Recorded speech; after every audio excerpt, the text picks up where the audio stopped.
খুলে সকলে পড়েন আউযু বিল্লাহি মিনাশ শাইতানির রাজিম বিসমিল্লাহির রহমানির রহিম ومن أحسن قولا ممن دعا إلى الله وعمل صالحا وقال إنني من المسلمين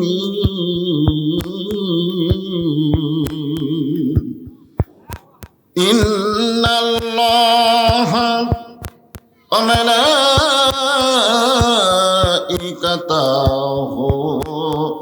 يصلون على النبي يا أيها الذين آمنوا صلوا عليه وسلموا تسليما اللهم صل على محمد সবাই বলেন اللهم صل على محمد اللهم بارك على محمد مشرق حب محمد مطلع دیوان ما مطلع خورشید اشکاس سینہ سو جانی ما بلغ العلا بکمالہ کشف الدجى بجمالہ حسنت جمیع خصالہ صلوا عليه وآله اللهم آمين জান্নাতের বাগান থেকে জান্নাতি মানুষদেরকে নিয়ে আমি গুনাহগার তোমার রহমতের দরজায় দোখানা হাত তুলেছি আল্লাহ হাসরের ময়দানে জাব্বার আর কাহার নামে রূপ নিয়ে তুমি যখন বিচার শুরু করবে তোমার সামনে দাঁড়ায়া সমস্ত নবীর নাফসি নাফসি বলে কানতে থাকবে এমন কঠিন অবস্থা হাসরে হবে সেদিন সমস্ত নবী তার উম্মতকে ভুলে যাবে শুধু বলবে আল্লাহ আমার কি হবে আমার কি হবে একমাত্র দরদি নবী শাফাতের কান্ডারি ইয়া রব্বি হাবলি উম্মতি বলে সেজদায় পড়ে যাবে সেই কঠিন মুসিবতের সময় আজকের এই মাহফিলকে ওসিলা করে আমাদের সবাইকে রাসূলের উম্মতের কাতারে আল্লাহ কবুল করে নিও سبحان ربك رب العزة عما يصفون والسلام على المرسلين والحمد لله رب العالمين لا إله إلا الله لا إله إلا الله ইকো দিও নাই ইকো দিও লা ইলাহা ইল্লাল্লাহ চাঁদ সূরজ আর গ্রহ তারা আল্লাহ নামের পাগল পারা চাঁদ সূরজ আর গ্রহ তারা আল্লাহ নামের পাগল পারা আমার আল্লাহ নামের এতই দয়া আল্লাহ নামের এতই মায়া লুকিয়ে রাখছেন হে আল্লাহ জোরে লা ইলাহা ইল্লাল্লাহ লা ইলাহা ইল্লাল্লাহ লা ইলাহা ইল্লাল্লাহ লা ইলাহা ইল্লাল্লাহ লা ইলাহা ইল্লাল্লাহ যার দিলে আছে আমার আল্লাহর ভয় কার ভয় জবান খুলে অন্তর থেকে বলেন কার ভয় যার মনে আছে আল্লাহর ভয় আল্লাহ আল্লাহ সব সময় আহারানেদের ভালো লাগে না এই দুনিয়া ভালো লাগে না ভালো লাগে শুধু আল্লাহ লা ইলাহা ইল্লাল্লাহ লা ইলাহা লা ইলাহা ইল্লাল্লাহ লা ইলাহা ইল্লাল্লাহ লা ইলাহা ইল্লাল্লাহ লা ইলাহা লা ইলাহা ইল্লাল্লাহ মুহাম্মাদুর রাসূলুল্লাহ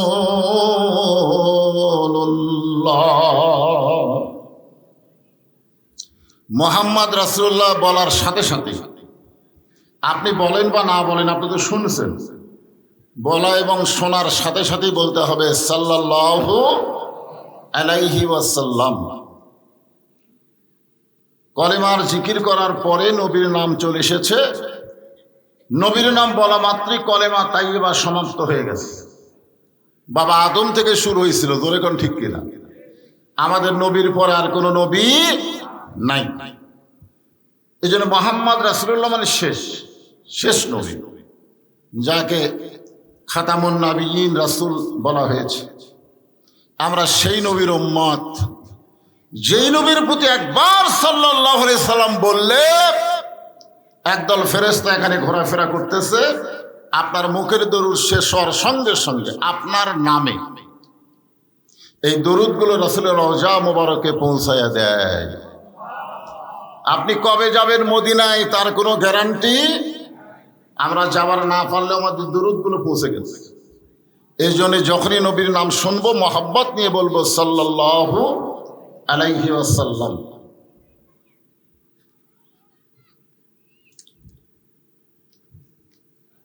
সাসকর পুরান পাড়া বাইতুল মামুর দুনিয়াতে নাই বাইতুল মামুর কি দুনিয়াতে আছে লাইলাতুল মিরাজে আল্লাহ রাসূলের ইমামতিতে ফেরেশতারা রাসূলের পিছনে নামাজ আদায় করেছে বলেন সুবহানাল্লাহ সে মসজিদের নাম হলো বাইতুল মামুর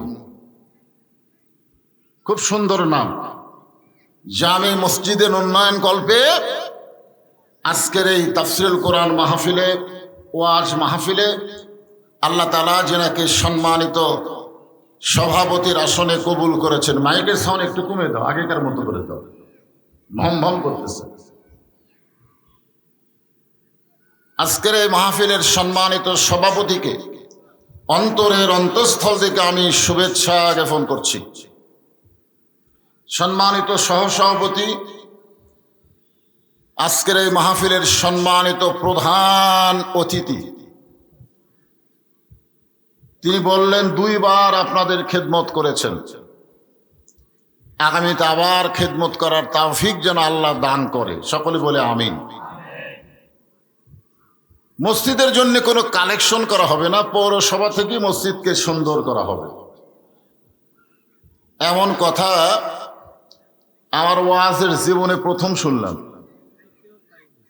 যে মসজিদের জন্য কোনো কালেকশন করা লাগবে না খুশি না বেজার এমন মানুষকেই ভবিষ্যতে আমরা গুরুদাসপুরের পৌরসভার মেয়র হিসাবে দেখতে চাই না ভাইয়ের নিয়োগ আরো বড় নাকি মেয়র আছে আমি এক জায়গায় চেয়ারম্যান সাহেবের জন্য দোয়া করতেছি, কয় না হুজুর ইলেকশনে এমপিতে দাঁড়াবো। আমি তো বেকায়দা, এই জন্য দোয়া করার আগে ভাইয়ের কাছে শুনে নিলাম। আল্লাহ যেন তাকে কবুল করে, জোরে বলেন আমিন। আজকেও তিনি এই মাহফিলে 50,000 টাকা দান করেছেন। এখন তো মেয়র নাই, তার ব্যক্তিগত তহবিল থেকে উনি 50,000 টাকা আল্লাহর ঘরে দান করেছেন। সম্মানিত প্রধান অতিথিকে অন্তরের অন্তঃস্থল থেকে আমি শুভেচ্ছা জ্ঞাপন করছি। সম্মানিত বিশেষ অতিথিবৃন্দ, অনেকের নাম রয়েছে, সকলকেই অন্তরের অন্তঃস্থল থেকে শুভেচ্ছা জ্ঞাপন করছি। আমার সামনে যারা বসে আছেন, আসার সময় দেখলাম এই রাস্তার মধ্যে এত মানুষ। আমি যে বক্তা আসতেছি, আমি মনে করলাম এরা বুঝে আমাকে চিনে না, গায়ের সঙ্গে ধাক্কা লাগতেছে, তাও একবারও তাকায় দেখে না। এত মানুষ এই রাস্তায় ঘোরাফেরা করতেছে, সামান্য কয়েকটা দোকানদার বসে আছে, সেখানে এত মানুষের ভিড়। এখানে আল্লাহর কোরআনের আলোচনা হচ্ছে, সুবহানাল্লাহ বলেন। এই জায়গাকে বলা হয়েছে বেহেশতের বাগান। যতক্ষণ পর্যন্ত কোরআন হাদিস থেকে আলোচনা হবে, জিকির আজকার হবে, ততক্ষণ পর্যন্ত এই জায়গাটুকু বেহেশতের টুকরা হিসাবে আল্লাহ কবুল করে নেয়। কোন পাপী ব্যক্তিও যদি আজকের মাহফিলে এসে বসে, আল্লাহ মাহফিলের ওসিলায় তাকে মাফ করে দেয়। এজন্য আমার সামনে যারা বসে আছেন, যারা আসতেছেন বসতেছেন, সকলকেই অন্তরের অন্তঃস্থল থেকে আমি শুভেচ্ছা জ্ঞাপন করছি। আমার সম্মানিত মা বোনেরা এত বেশি হয়েছে যে ওনাদের জায়গা হচ্ছে না। আমি মা বোনদেরকেও অনুরোধ করব, আপনারা একটু জমে জমে বসবেন। তাদেরকেও শুভেচ্ছা জ্ঞাপন করে এই মুহূর্তে জানতে চাচ্ছি আপনারা সকলে কেমন আছেন। সকলেই বলি আলহামদুলিল্লাহ। রব্বানা লাকাল হামদ হামদান কাসীরান তাইয়িবান মুবারাকান ফীহি। আমরা প্রশংসা করলাম কার? এই কারণেই যে আল্লাহ দয়া করে, রহম করে, শারীরিক সুস্থতা দান করে মানসিক প্রশান্তি লাভের জন্য এই জান্নাতের বাগানে, জান্নাতের টুকরার মধ্যে কবুল করেছেন। বিশ্বাস করতে হবে যে আল্লাহ আমাদেরকে জান্নাতের টুকরাই কবুল করেছেন, সে আল্লাহ আমাদেরকে জান্নাতেও কবুল করবেন ইনশাআল্লাহ। আপনাদের কি মনে হয়, এই জায়গার মধ্যে যারা বসেছেন আপনারা জাহান্নামে যাবেন?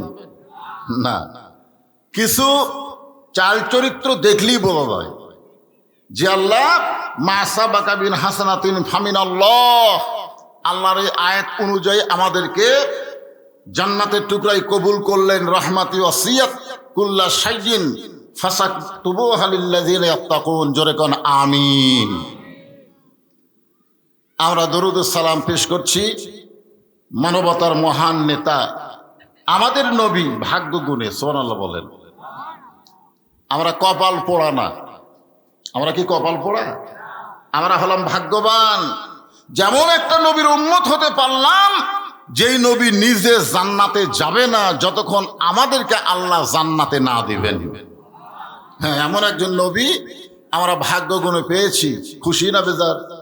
তাহলে আরেকবার বলি সাল্লাল্লাহু আলাইহি ওয়াসাল্লাম। আসুন, ভূমিকা লম্বা না করে সরাসরি আল্লাহর কোরআন থেকে আলোচনা। আল্লাহ বলতেছেন, ওমান আহসানু কওলাম মিম্মান দা ইলাল্লাহ। ওই ব্যক্তির চাইতে উত্তম কোন ব্যক্তি নাই যে ব্যক্তি আল্লাহ রাস্তায় মানুষকে দাওয়াত দেয়। এ কথা কার? হ্যাঁ, দেখেন, এই কথা বললি তো হতো, কিন্তু এরপরের কথাগুলো খুবই গুরুত্বপূর্ণ। সবাই আল্লাহ রাস্তায় মানুষকে দাওয়াত দিতে পারবে, কিন্তু সকলের দাওয়াত আল্লাহ গ্রহণ করবে না। হ্যাঁ, ওয়ামিলা সালিহা وقال إنني من المسلمين لما تقولوا ما لا تفعلون। বক্তা, তুমি ওয়াজ করবা ভালো, তুমি আমল করবা না।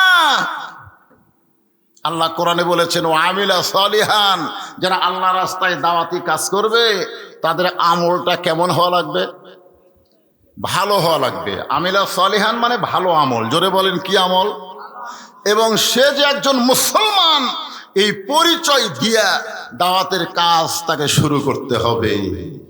এখন আপনারা বলেন, মুসলমান এই শব্দের বাংলা অর্থ কি?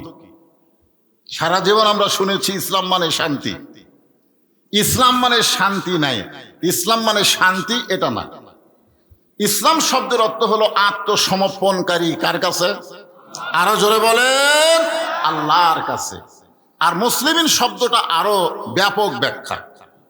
এখন আমরা যারা এখানে বসেছি, অত্যন্ত গুরুত্বপূর্ণ বিষয় হলো যিনি আমাদেরকে দাওয়াত দিবেন তার সম্পর্কে আল্লাহ বলেছেন তাকে নেক আমল করা লাগবে, ও আমিলা সলেহান, তাকে ভালো আমল করা লাগবে, এবং সে একজন মুসলমান। আমি আপনাদের সামনে পরিচয় দিচ্ছি, আমি একজন মুসলমান।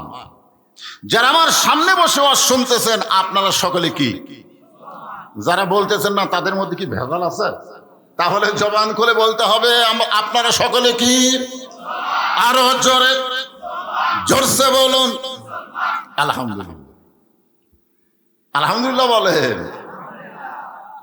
কারণ মুসলমান যখন হয়ে গেলেন আর কোনো টেনশন নাই। আল্লাহ বলেছেন মুসলমানের ঘরে জন্ম নিলেই মুসলমান হবে না, লা তামুতুন্না ইল্লা ওয়া আনতুম মুসলিমুন, তোমাদেরকে মৃত্যুবরণ করা লাগবে মুসলমানের উপরে। এখন মুসলমানের উপরে যদি মরতে চাই তাহলে আল্লাহর কোরআনের দাওয়াত, আল্লাহর কোরআনের আহ্বান আমাদের উপরে আছে, এইটা গ্রহণ করার দরকার আছে না নাই? তুমি এখন কি শুরু করলা? তুমি কোথায় আমি কোথায়, এটা হলো ওয়াজ তো ব্রিগেড দিলে। আপনারা বুঝতে পারতেছেন না, এরে পাঠাইছেন কেন এখানে?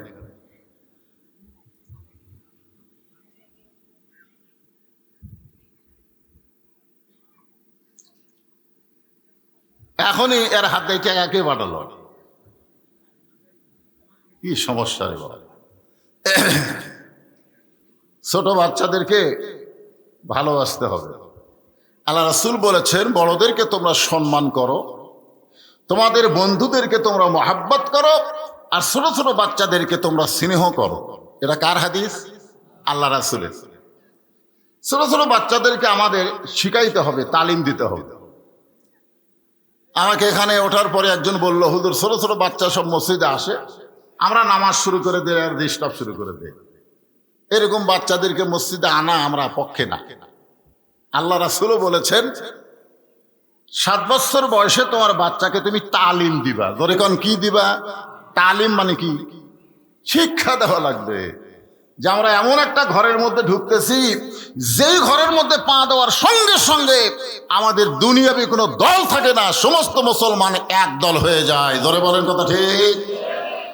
আপনাদের এই মসজিদে যখন কেউ ঢোকে, আওয়ামী লীগ হয়ে কেউ ঢোকে, বিএনপি হয়ে কেউ ঢোকে, জামাত ইসলাম হয়ে কেউ ঢোকে, ঢোকার সাথে সাথেই আর কোনো দল নাই, কাঁধের সঙ্গে কাঁধ মিলাইয়া, পায়ের গোড়ালির সঙ্গে গোড়ালি মিলাইয়া আমরা সকলে ভাই ভাই। সেই মসজিদকে লক্ষ্য করে আজকের এই মাহফিল। একটু মনোযোগ দিবেন। আল্লাহ রাসূল দুনিয়া থেকে বিদায় নেওয়ার পরে রাসূল বলে গেছেন, আমি চলে যাওয়ার পর তোমরা কখনো গুমরাহি হবে না, আমি চলে যাওয়ার পর তোমরা পথভ্রষ্ট হবে না। 2টা জিনিস আমি তোমাদের মধ্যে রেখে গেলাম, একটা হলো আল্লাহর কোরআন, আর একটা হলো আমি নবীর সুন্নাহ। একটা হচ্ছে আল্লাহর কোরআন, আর একটা কি? নবীর সুন্নাহ। মা আতাকুমুর রাসূলু ফাখুযুহু ওয়া মা নাহাকুম আনহু ফান্তাহু।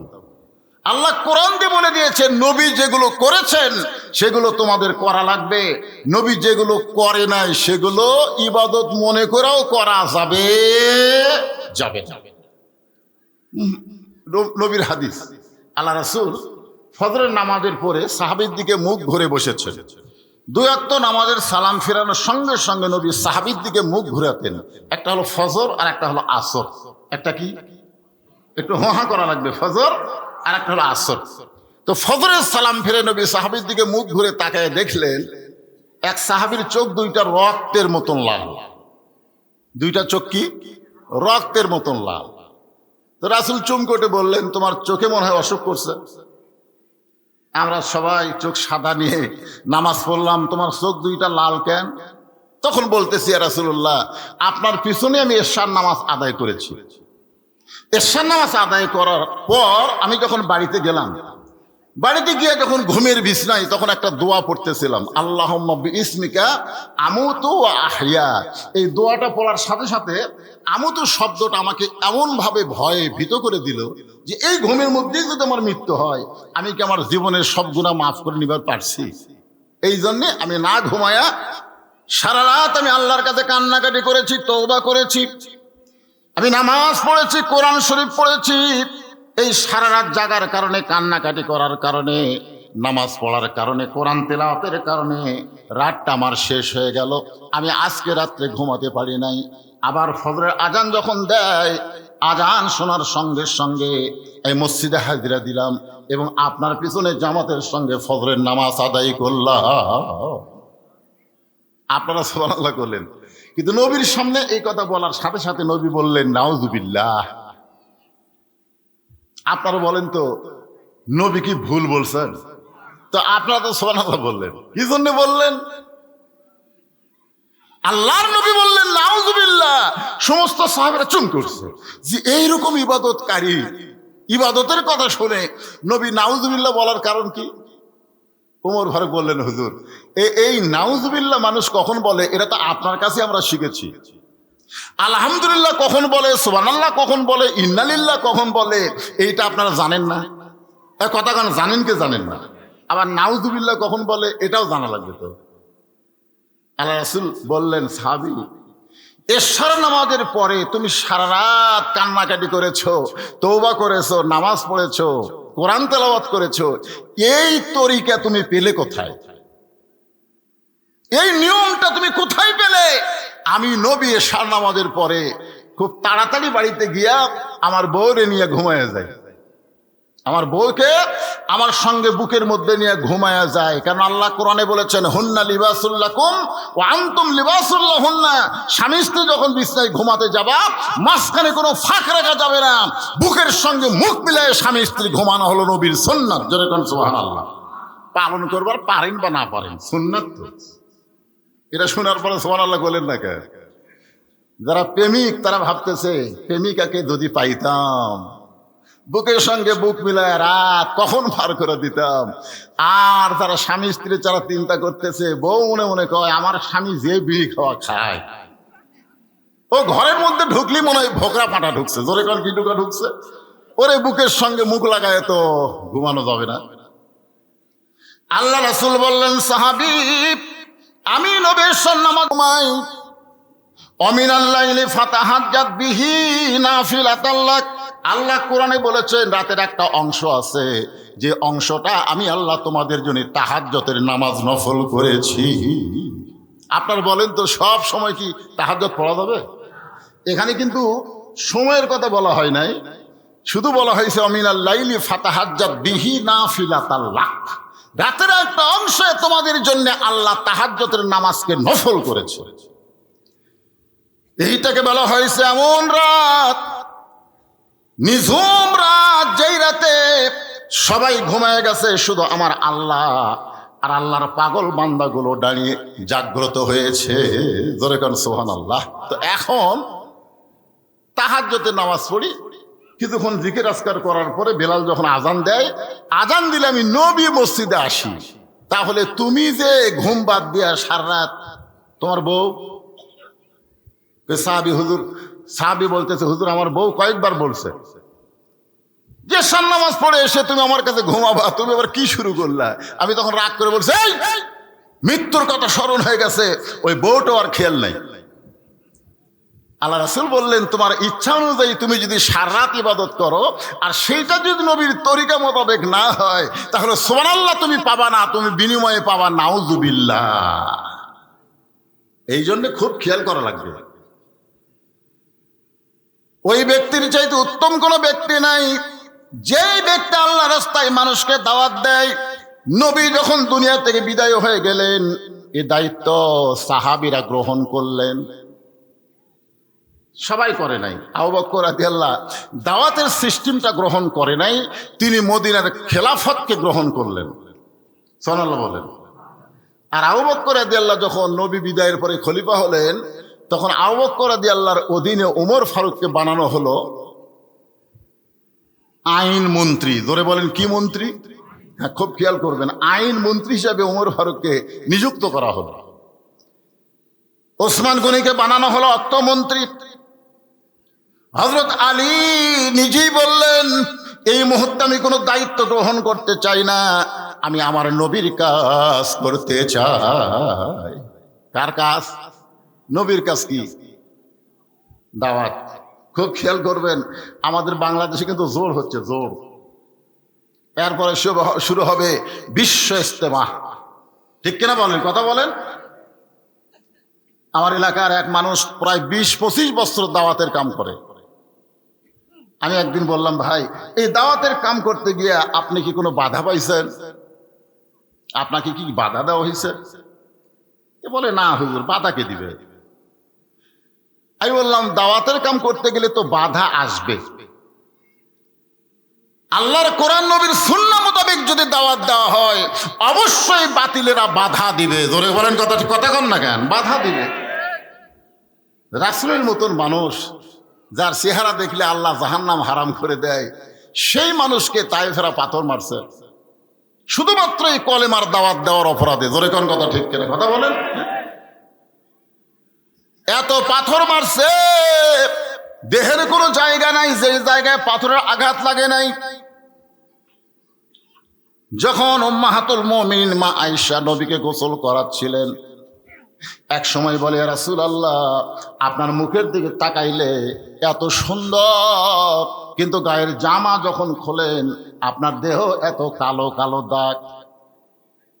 হুজুর, আপনার কি কোনোদিন বসন্ত ব্যারাম হয়েছিল? যেই ব্যারামের কারণে আপনার দেহ এমন কালিমা পড়ে গেছে, কালো কালো দাগ হয়ে গেছে?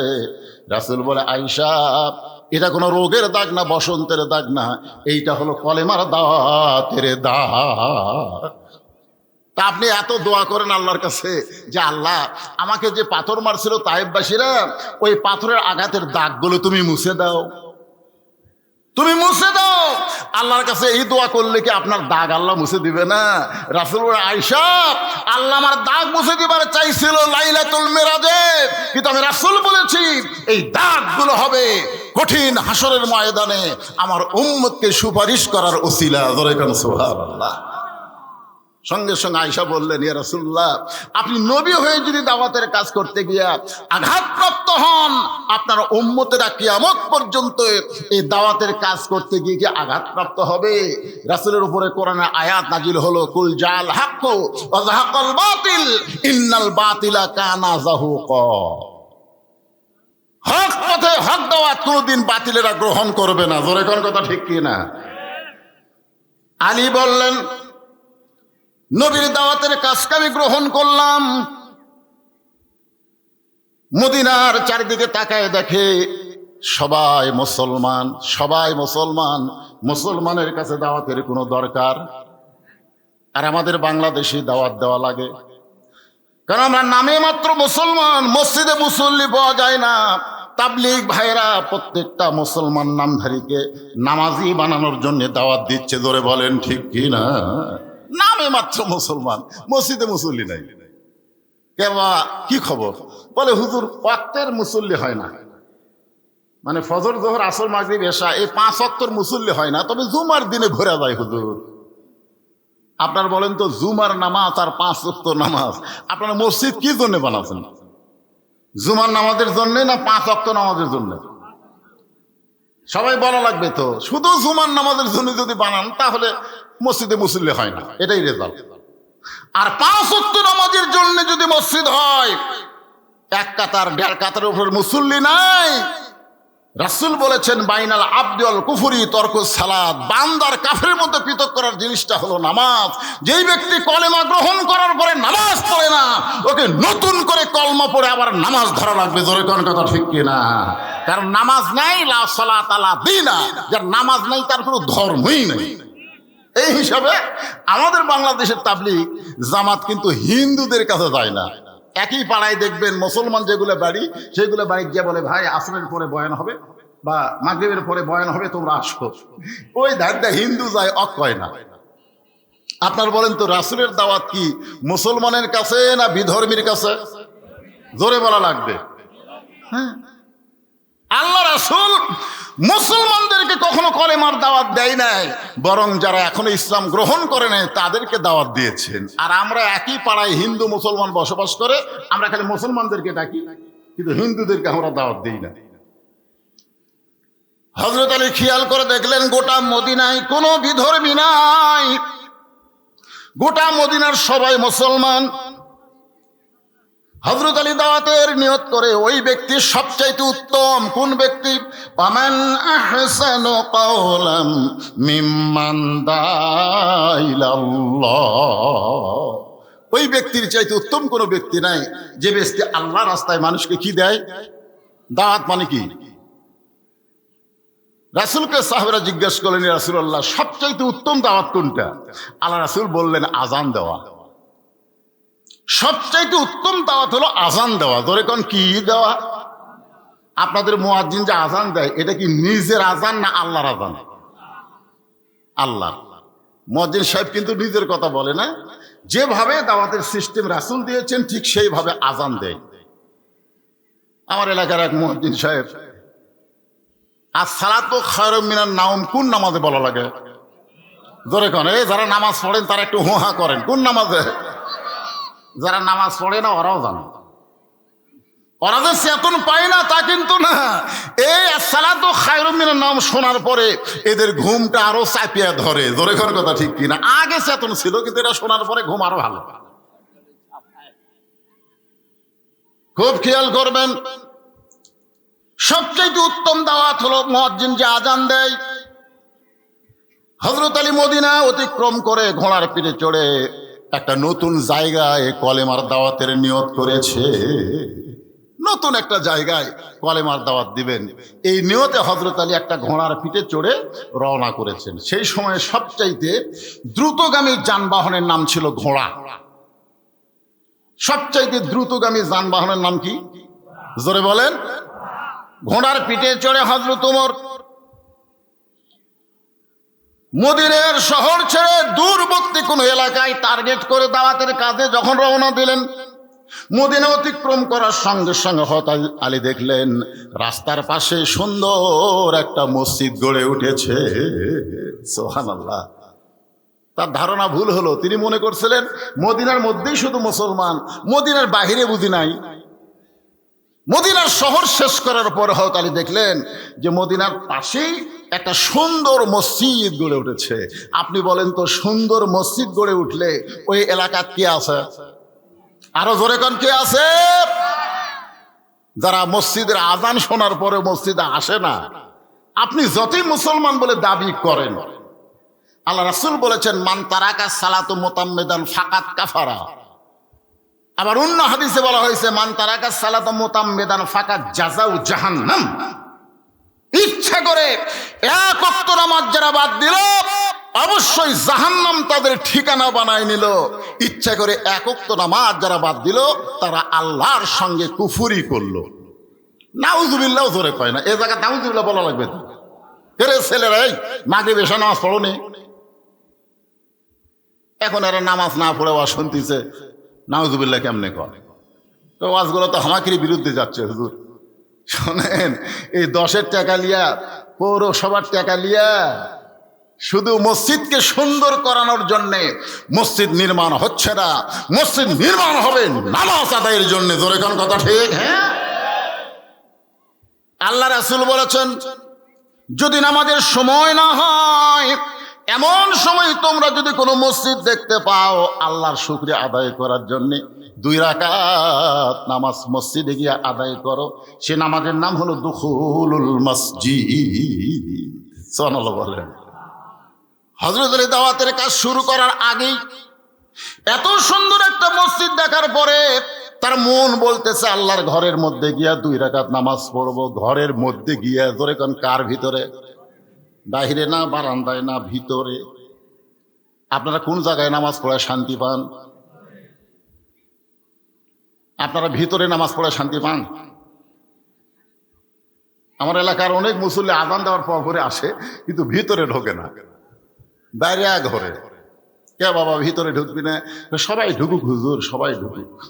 আমি এত বোকা না যে সামনে কাতারে নামাজ পড়বো, সালাম ফিরানোর পরে আর বারান যাবে না। এত বোকা আমি না। কারণ বিশেষ করে মাগরিবের নামাজ, এশার নামাজ, জোহরের নামাজের সালাম ফিরানোর পরে সুন্নত নফল আছে না নাই? কতগুলো লোক দেখুন সালাম ফিরানো শেষ, যারা সুন্নত শুরু করছে ওই আর বারাবার পারতেছে না। কি বেকায়দারে, ভুল করছে আজকে আর করবো না, এই জন্যে ওই কি করে বারান্দায় নামাজ পড়ে, শেষ কাতারে নামাজ পড়ে। আল্লাহ রাসূল বলেছেন প্রথম কাতারের নামাজের যেই ফজিলত, এইটা যদি আমার উম্মতের মধ্যে প্রকাশ করে দিতাম তাহলে সামনে কাতার নেওয়ার জন্য মারামারি হতো। সুবহানাল্লাহ বলেন। এখন সামনে কাতারের ফজিলত কম না বেশি? মসজিদের ভিতরে ফজিলত বেশি না বারান্দায় ফজিলত বেশি? হযরত আলী মসজিদের ভিতরে ঢুকে 2 রাকাত দুকুলুল মসজিদ নামাজ আদায় করতে চায়, কিন্তু লক্ষ্য করে দেখলেন ঘোড়া বাঁধার মতন, ঘোড়া ধরে থাকার মতন কোনো মানুষও নাই, কোনো গাছও নাই। আল্লাহ কোরআনে বলেছেন ইন্নামা আমওয়ালুকুম ওয়া আওলাদুকুম ফিতনা, নিশ্চয় তোমাদের সম্পদ আর তোমাদের সন্তান হলো তোমাদের বিপদের কারণ। আজকে অধিকাংশ মানুষ সন্তানের কারণে, সম্পদের কারণে বিপদের মধ্যে পড়ে যাচ্ছে। হযরত আলীর সঙ্গে যদি ঘোড়া না থাকতো তাহলে হযরত আলী কিন্তু বিপদের মধ্যে পড়তো না। মসজিদ দেখার সঙ্গে সঙ্গে মসজিদের মধ্যে ঢুকে নামাজ আদায় করতে পারতো, কিন্তু এখন ঘোড়া থাকার কারণে তিনি বিপদে পড়ে গেলেন। কারণ ঘোড়া বাঁধার মতন কোনো গাছও নাই, ঘোড়া যে কেউ ধরে থাকবে এমন কোনো মানুষও নাই। এখন ঘোড়াটা কারে দিয়া হযরত আলী মসজিদের মধ্যে ঢুকবে? ঘোড়া কারে দিয়ে মসজিদের মধ্যে ঢুকবে? কারণ তার মন মসজিদের মধ্যে ঢুকে গেছে, খালি দেহটা বাহিরে আছে। সুবহানাল্লাহ বলেন। হাদিসে আছে বিস্তারিত, হুজুরি কলব ব্যতীত, হাদিসে আছে বিস্তারিত, হুজুরি কলব ব্যতীত করছেন কালেও নামাজ তোর হবে না। তবে কেন গাও জোয়ারি, মানুষকে দেখাও নামাজ পড়ি, ও তোমার সিদ্ধ বীজে সুফসল ফলে না। আজও কেন আল্লাহর নামাজ ধরতে পারলা না? যে ব্যক্তি নামাজ ধরবে যাবতীয় অন্যায় অপকর্ম থেকে আল্লাহ তার হেফাজত করবে। সুবহানাল্লাহ। আইন দিয়ে কোনো কিছুই সাইজ করা যাবে না। বাংলাদেশের মুসলমানদেরকে সাইজ করতে গেলে 1 নম্বর তার নাম হলো নামাজ। যেখানে 1 নম্বর কি? ইন্না সলাতা তানহানিল ফাহশাই ওয়াল মুনকার। একমাত্র নামাজই পারে মানুষকে যাবতীয় খারাপি থেকে বাঁচাই দিতে। এ কথা কি আমার না আল্লাহ? তা আপনার ছেলেকে তো আপনি স্কুল ধরালেন, হাই স্কুল ধরালেন, কলেজ ধরালেন, আপনি কি নামাজ ধরাইছেন? না, কে করল রে? মুসলমানের বাচ্চা হয়ে কথা বলা যাবে না তো? বলা যাবে? 7 বছর থেকে নামাজের তালিম দেওয়া লাগবে, আর 10 বছর থেকে জোর করে তাকে নামাজ ধরাতে হবে। খুব খেয়াল করবেন, নামাজের তালিম দিবেন কয় বছর? কয় বছর? তার মানে বোঝা গেল 7 বছর আগে কোনো বাচ্চাকে মসজিদের মধ্যে আনা যাবে না। যদি আপনি আনতে চান 7 বছরের পরে আনা লাগবে। 7 থেকে 10 এই 3টা বছর হলো শিক্ষা দেওয়ার বছর। কিভাবে নিয়ত করা লাগবে, কিভাবে হাত বাঁধা লাগবে, নিয়ত করার পরে কোন দিকে তাকায় থাকতে হবে, নিয়ত করার পরে সানা পড়তে হবে, সূরা ফাতিহা পড়তে হবে, এইগুলো সব তাকে শিক্ষা দেওয়ার নাম হলো তালিম। শিক্ষা দেওয়ার নাম কি? তাহলে কয় বছর তালিম দেওয়া লাগবে? ইয়ার কি মনে করতেছে? 3টা বছর নামাজের তালিম দিতে হবে। এখনো বাংলার অনেক মুসল্লি নামাজ পড়ায় অন্যদিকে যায়, করে কি করে না? কি রে, আল্লাহ কয় নামাজের জোরে ফাহেশা যাবে দূরে, পাক কোরআনে রয়েছে ঘোষণা। এখন আকাম কুকাম নামাজ রোজা একসাথে বান্ধিয়া বোঝা, আকাম কুকাম নামাজ রোজা একসাথে বান্ধিয়া বোঝা, জাহান্নামে দিয়া সরাওয়ানা। আজ কেন আল্লাহর নামাজ ধরতে পারলা না? নামাজের নিয়ম আছে না নাই? ধরে কেন আছে না নাই? এমন সময় হযরত আলী দেখতেছেন রাস্তা দিয়ে একজন আল্লাহর বান্দা আসতেছে। রাসূল বলেছেন আসসালামু ক্বাবলাল কালাম, কথাবার্তা বলার আগেই দেওয়া লাগবে কি? লোকটাকে যখন হযরত আলীর নিকট আইছে, হযরত আলী বললেন আসসালামু আলাইকুম ইয়া আব্দুল্লাহ, রে আল্লাহর বান্দা, তোমার উপর আল্লাহর রহমত বর্ষিত হোক। লোকটা বলতেছে ওয়ালাইকুম আসসালাম, আপনি কে হুজুর? যেই বলছে আপনি কে হুজুর, হযরত আলী চুপ করছে। কে রে? আমারে চিনে না। এইরকম মুসলমান কি মনে করেন? এখন আপনাদের গুরুদাসপুরে আমার শাহিদ আলী ভাই বলল যে প্রত্যেক বক্তা এসেছে একটা দুটা পাঁচটা করে ওয়াজ করছে, আর আপনি এক বছরে এই গুরুদাসপুরে 40টা ওয়াজ করছেন। কয়টা ওয়াজ করছি? আপনাকে পৌরসভার মধ্যে 40টা ওয়াজ করছি। তারপরে যদি কেউ আমাকে বলে আপনি কে হুজুর, তখন আমার মনে হবে কে রে, এখন পর্যন্ত আমাকে চেনে না, তাহলে তো ওয়াজও শোনে না, ওয়াজের মাহফিলেও যায় না। যদি ওয়াজ শুনতো, ওয়াজের মাহফিলে যাইতো, এইটা কোন হুজুর কেউ বলার আগেই বলে দিবার পারতো। জোরে কোনো কথা ঠিক কিনা কথা বলেন? লোকটা ওয়ালাইকুম আসসালাম বলার পরে বলতেছে আপনি কে হুজুর? হযরত আলী বুঝতে পারলেন লোকটা আমারে চিনে না, যার কারণে বলেছে আপনি কে হুজুর। আলী বলতেছেন আমি যেই হুজুরই হই না কেন, আমার ঘোড়াটা ধরো, আমার ঘোড়াটা একটু ধরো, আমি আল্লাহর ঘরে গিয়া 2 রাকাত নামাজ পড়তে চাই। লোকটা বলতেছে 2 রাকাত কেন, 200 রাকাত পড়েন, আমার কোনো আপত্তি নাই। কি কয় রাকাত পড়বে? আলী কয় রাকাত পড়বে? আর লোকটা ঘোড়া ধরে বলতেছে 2 রাকাত কেন, 200 রাকাত পড়েন, আমার কোনো আপত্তি। অতিভক্তি, জোরে বলেন অতিভক্তি, চোরের মন। এই কথাটা আমি আপনাদের গুরুদাসপুরে বলছিলাম। চোরের মন পুলিশ পুলিশ না, চোরের মন হলো র্যাব র্যাব। জোরে কোন চোরের মন কি? কারণ আপনারা কি দেখলেন কয়েকদিন আগে বাংলাদেশের চিত্র কি দেখলেন? চোরও যা, ডাকাতও যা, পুলিশও তাই। জোরে কোন কথা ঠিক কিনা? একটা পুলিশ মরলে মানুষ আর ইন্নালিল্লাহ পড়ে না, পুলিশ মরলেই কয় আলহামদুলিল্লাহ। আগে পুলিশ লীগ ছিল, পুলিশ লীগ। জোরে কান কি লীগ? এই গুরুদাসপুরের তালুকদার পাড়ায় আমি ওয়াজ করতে এসেছিলাম, কিন্তু থানার ওসি সাহেব আমাকে উঠতে দেয় নাই। আমি কইলাম আমার অপরাধ কি? একটাই অপরাধ, আপনি অ্যাঙ্গেলে সরকার বিরোধী কথা বলেন। সরকারের বিরোধী না শয়তান বিরোধী কথা বলি, ওইটা আগে কোরআন দিয়া চিন্তা করা দরকার। জোরে কোন ঠিক কি না? শয়তানের বিরুদ্ধে কথা কোরআনে আছে না না? এ কথা বলেন আছে না না? এই সাইডে চিল্লা ছিল হয় কেন? এই ছোট ছোট বাচ্চারা এই যে সিজার করা খুঁজলে দেখেন। অনেকে বলে হুজুর আপনি সিজার করাকে একেবারে নেগেটিভ দৃষ্টিতে দেখেন। আরে নেগেটিভ দেখার কারণ হলো এই স্টেজের উপরে যত মানুষ আমরা বসে আছি, একটাও সিজার করা না। আচ্ছা কে ভাই আপনি সিজার করা? তাহলে আপনারা কি মনে করেন আমাদের মা বোনেরা সিজার ছাড়াই বাচ্চা নিয়েছে? বাংলাদেশে আমি 3টা কথা অনেক মাহফিলে বলি, যারা ডাক্তার তাদের কোনোদিন সন্তান সিজার করে হয় না। ডাক্তারের বউ কোনোদিন তার বউরে সিজার করে সন্তান নেয় না, কারণ ডাক্তার জানে সিজার করে সন্তান নিলে মায়েরও ক্ষতি, সন্তানের ক্ষতি, এটা ডাক্তার জানে। বাংলাদেশের কোনো মৌলানার বাড়িতে মিলাদ হয় না, কারণ মৌলানা জানে মিলাদ একটা ফাও কাম, এটা পড়াও কিন্তু বাড়িতে পড়ে না। খোঁজ করে দেখবেন কোন মৌলানার বাড়িতে কি হয় না, মিলাদ হয় না। 3 নম্বর কথা হলো এই বাংলাদেশে কোনো পীরের বউ পীরের হাতে মুরিদ হয় না।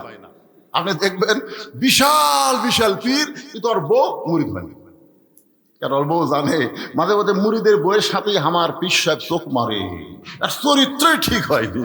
ওরা জানে না, চিনে না, এই কারণে মুরিদ হচ্ছে, কিন্তু এত সহজ না। এই যে চিল্লাচিল্লি যে বাচ্চারা করতেছে দেখবেন এরা অস্থির, কারণ জন্মের সময় এদের একটা অস্থিরতা তৈরি করে দেওয়া হয়েছে। যখন জন্ম নেবে তার 2 দিন আগে যে মায়ের পেট কাটছে, পেট কাটা দেখে পেটের মধ্যে ঘুমায় আসান, কি করবে? ডাক্তার পাও ধরে একটা ঘুরানি দেয়, ওই ঘুরানিতে ওর মাথার মধ্যে একটা ঝাঁকি খায়, এরকম যেই ঘুরানি দেয় মাথা করে একটা কান্না দেয়, ওই যে ঝাঁকি খাচ্ছে ওই ঝাঁকি তো স্থায়ী নেই, অস্থির। এই যেগুলো দৌড়াচ্ছে সবগুলাই অস্থির। আরো খারাপ হবে যদি আমাদের মায়েরা এই সিজার করাটা অব্যাহত রাখে।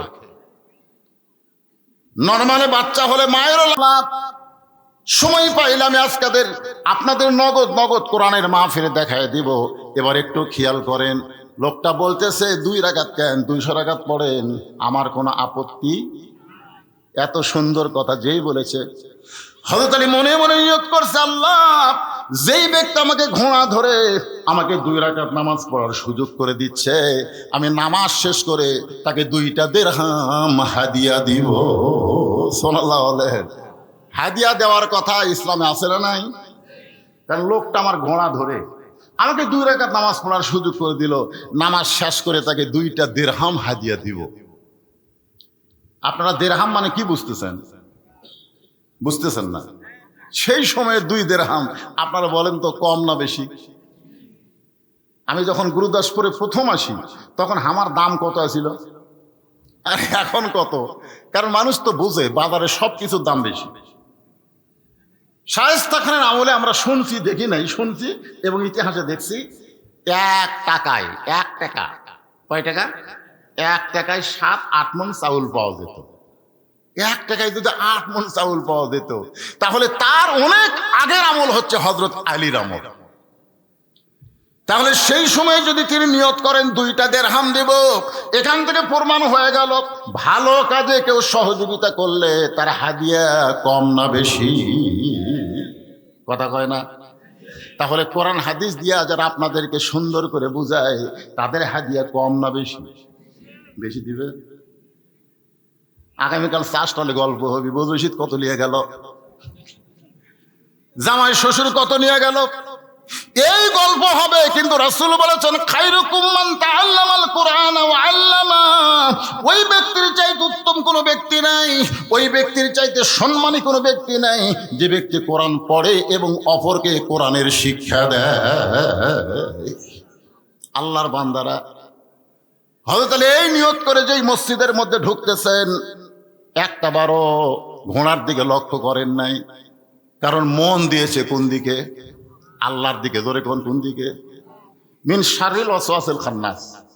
ভিতরে নফস বলতেছে, খান্নাস বলতেছে আলী যার হাতে ঘোড়া দিলি সে ঘোড়া ঠিক মতো ধরে আছে কিনা একটা বার ঘাড় কাট করে দেখ তো, দেখ তো, দেখ। এটা কিন্তু কে বলতেছে? মন বলতেছে। কথা কর না কেন? জোহরের নামাজের নিয়ত করছে 4 রাকাত সুন্নতের, সবাই চলে গেছে ভাই, কেউ মসজিদে নেই। এখন জুতা চোর চিন্তা করে, সবাই যখন চলে গেল এক মুসল্লি নামাজ পড়তেছে, এই সুযোগের জুতা চুরি করা যাবে, দেখি জুতাটা রাখছে কোথায়।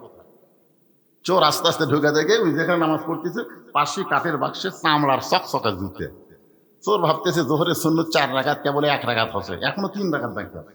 নামাজ শেষ করতে করতে জুতাটা আমি 7 মাথা পার হব এই মনে করে কেবল জুতাতে হাত দিছে, সঙ্গে সঙ্গে চোরের হাত খপ করে ধরছে।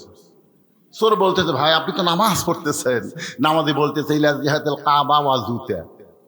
তুই কি মনে করছিস আমার মন খালি কাবার দিকে, জুতার দিকেও আছে? আপনারা বলেন তো, একজন হলো জুতা চোর আর একজন হলো নামাজ চোর।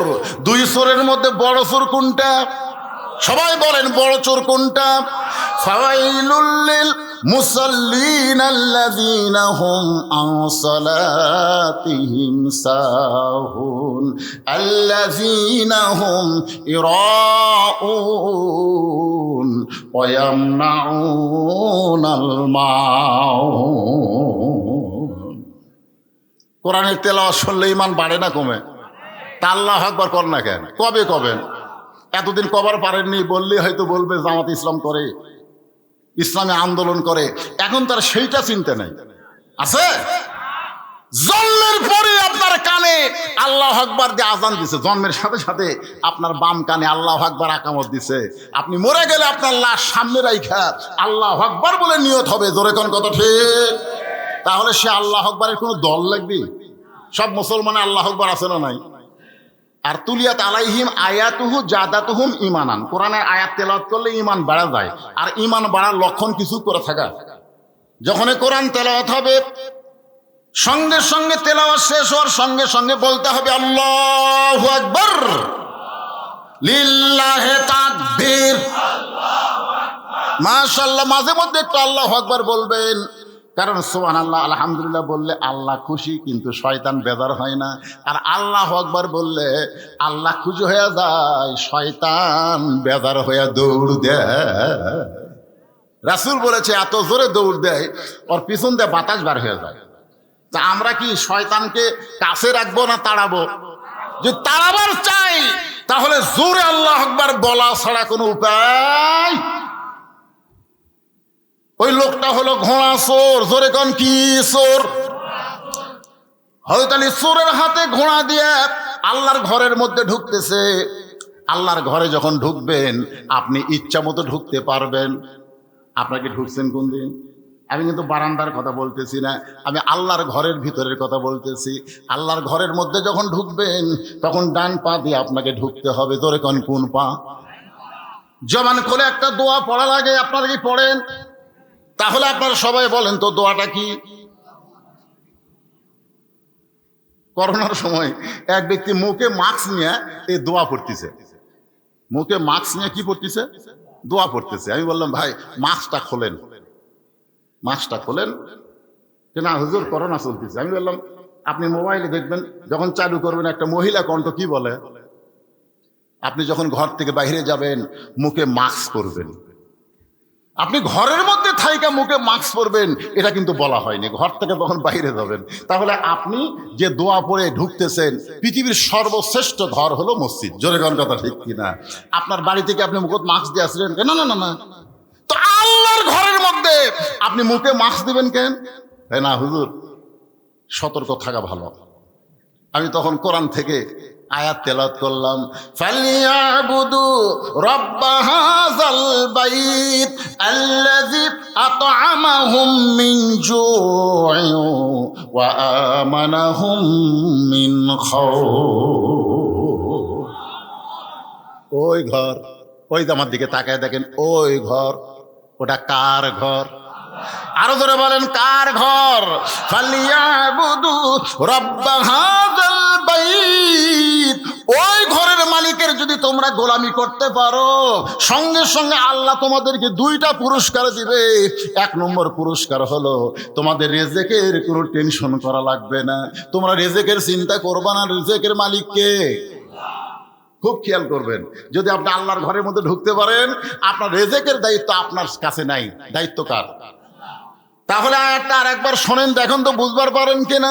ফালিয়াবুদু রাব্ব হাযাল বাইত আল্লাযী, এক নম্বর আল্লাযী আত'আমাহুম মিন জু'ইন, দুই নম্বর হলো ওয়া আমানাহুম মিন খাউফ।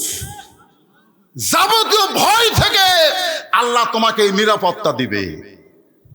আপনি যে মুখে মাস্ক দিয়ে ঢুকতেছেন, আপনি সত্যি করে বলেন তো কার ভয় নিয়ে ঢুকতেছেন? মুখোশ দিয়ে আপনারা মাস্ক দিছিলেন, এটা কি আল্লাহর ভয়ে না করোনার ভয়ে? কথা কয় না, কার ভয়ে? করোনার ভয়। আমার এলাকার এক ফকিরকে দেখছি, উনি মুখত মাস্ক পড়ে না, গোটা পাড়া ঘরে। আমি কইলাম কে রে ফকির, তুই যে হারে ঘুরতেছিস তো করোনা ধরবি রে? নাউজুবিল্লাহ, হুজুর আপনি আলেম হইয়া জালেমের মতন কথা বলেন। হুজুর আল্লাহকে বিশ্বাস করে ভিক্ষা করতেছি, আমাকে জীবনেও করোনা ধরবি না। ওই প্রতিদিন ভিক্ষা করে, এ বাড়ি যাই ও বাড়ি যাই, পুলিশ ধরা করছে মাস্ক পর, এরা মুখত দিলে আমার গরম লাগে। তো জরিমানাও করে পারবি না, কারণ ওর টাকা পয়সাও নেই। তা আমি, আমার এক বন্ধু ছিল মোহাম্মদ আলী হাসপাতালে বগুড়া, ওরে আমি মোবাইল করে বললাম ডাক্তার সাহেব এ পর্যন্ত করোনায় বগুড়া জেলায় কত মানুষ মরছে? বলে 350 হবে হুজুর। এর মধ্যে ফকির কয়টা আছে?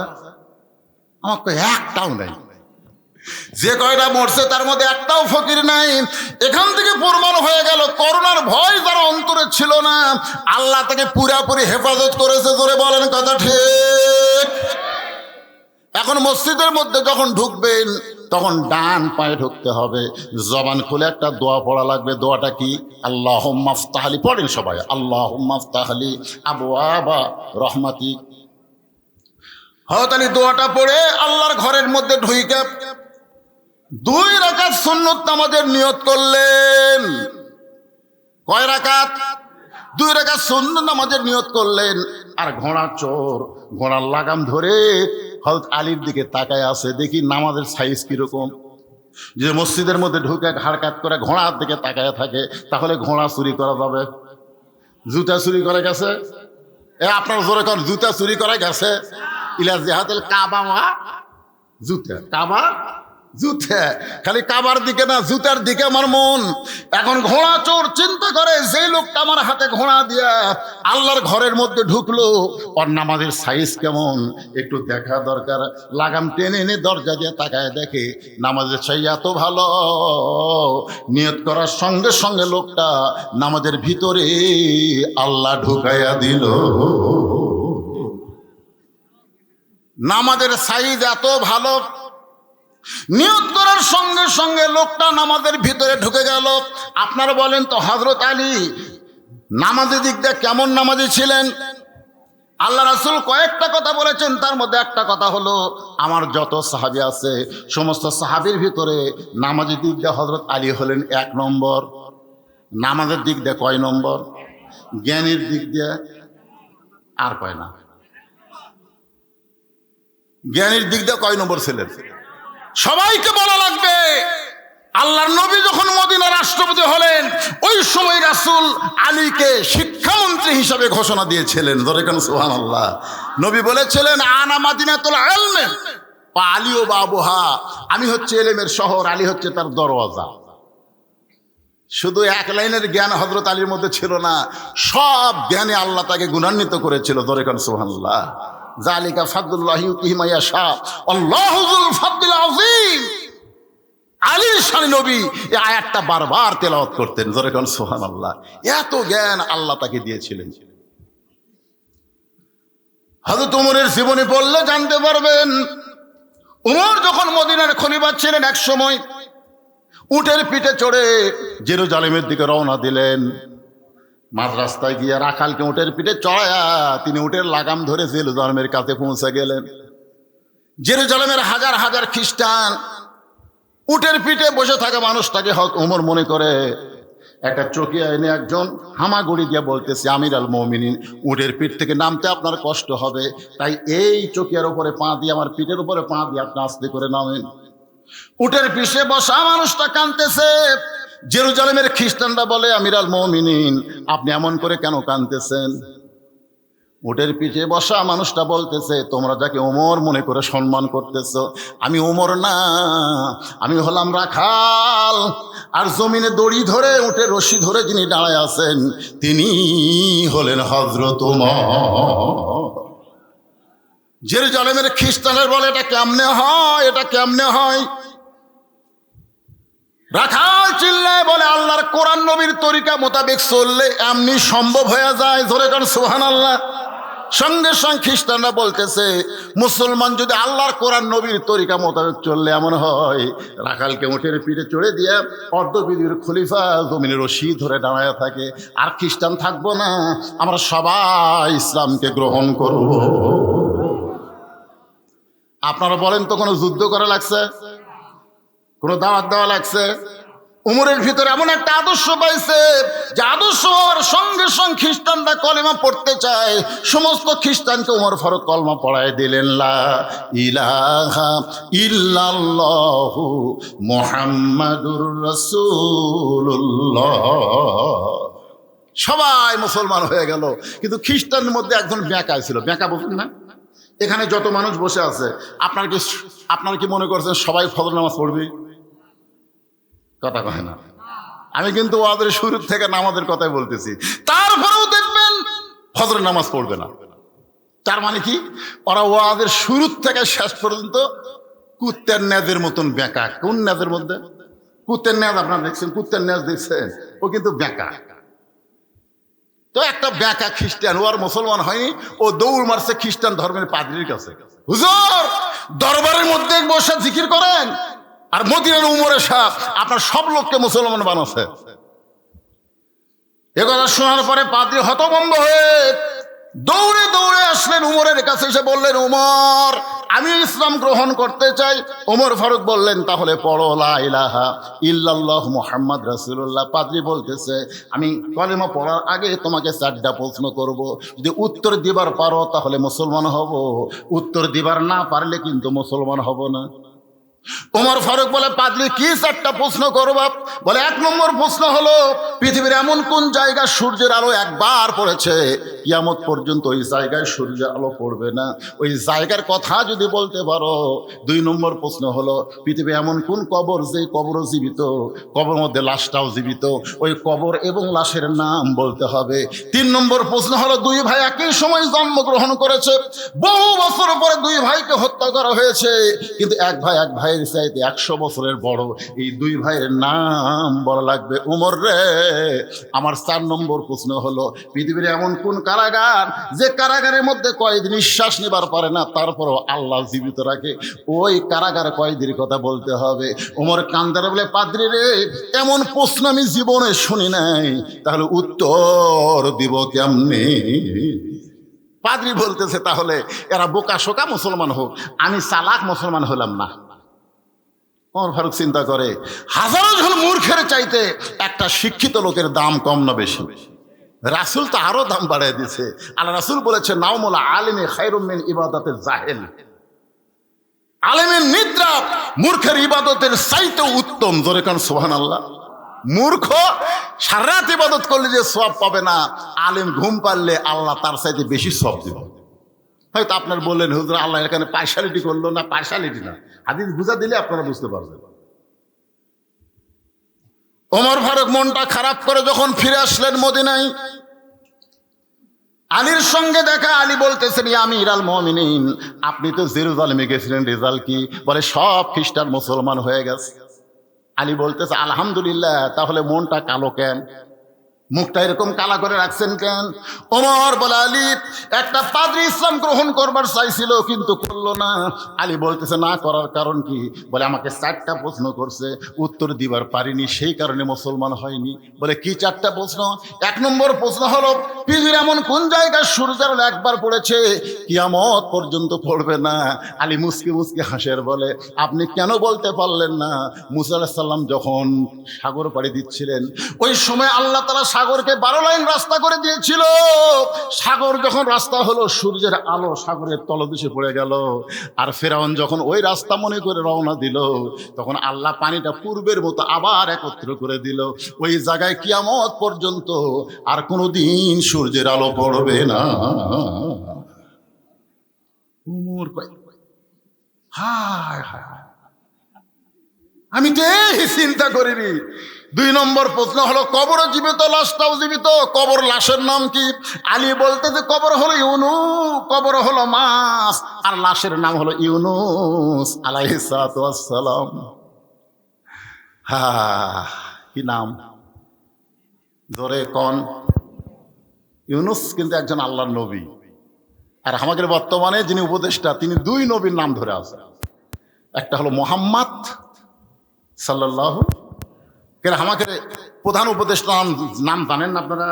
কি নাম? মোহাম্মদ ইউনুস। মোহাম্মদ ইউনুস। হায় হায় রে, সাবেক প্রধানমন্ত্রীকে কে যেন বলেছিল, এই মহাবিপদ আপনি কোন দোয়া পড়তেছেন? পড়বার গেলেই খালি ওই দোয়াই মনে হয়, কিন্তু কোন দোয়া আপনারা জানেন? সে দোয়া জানেন? লা ইলাহা ইল্লা আনতা সুবহানাকা ইন্নী কুনতু মিনাজ জালিমিন। সবাই বলেন না কেন ভাই? বিপদ আপদ মুসিবত আমাদের সকলের সঙ্গে আছে না নাই? দলের আছে না? কিন্তু দোয়াটার নাম কি? আরো জোরে জোরসে বলেন। হায় হায়, কি বেকায়দা। হযরত আলী বললেন, ইয়া আমিরাল মুমিনিন, কবরটা হলো মাছ আর লাশটার নাম হলো ইউনুস।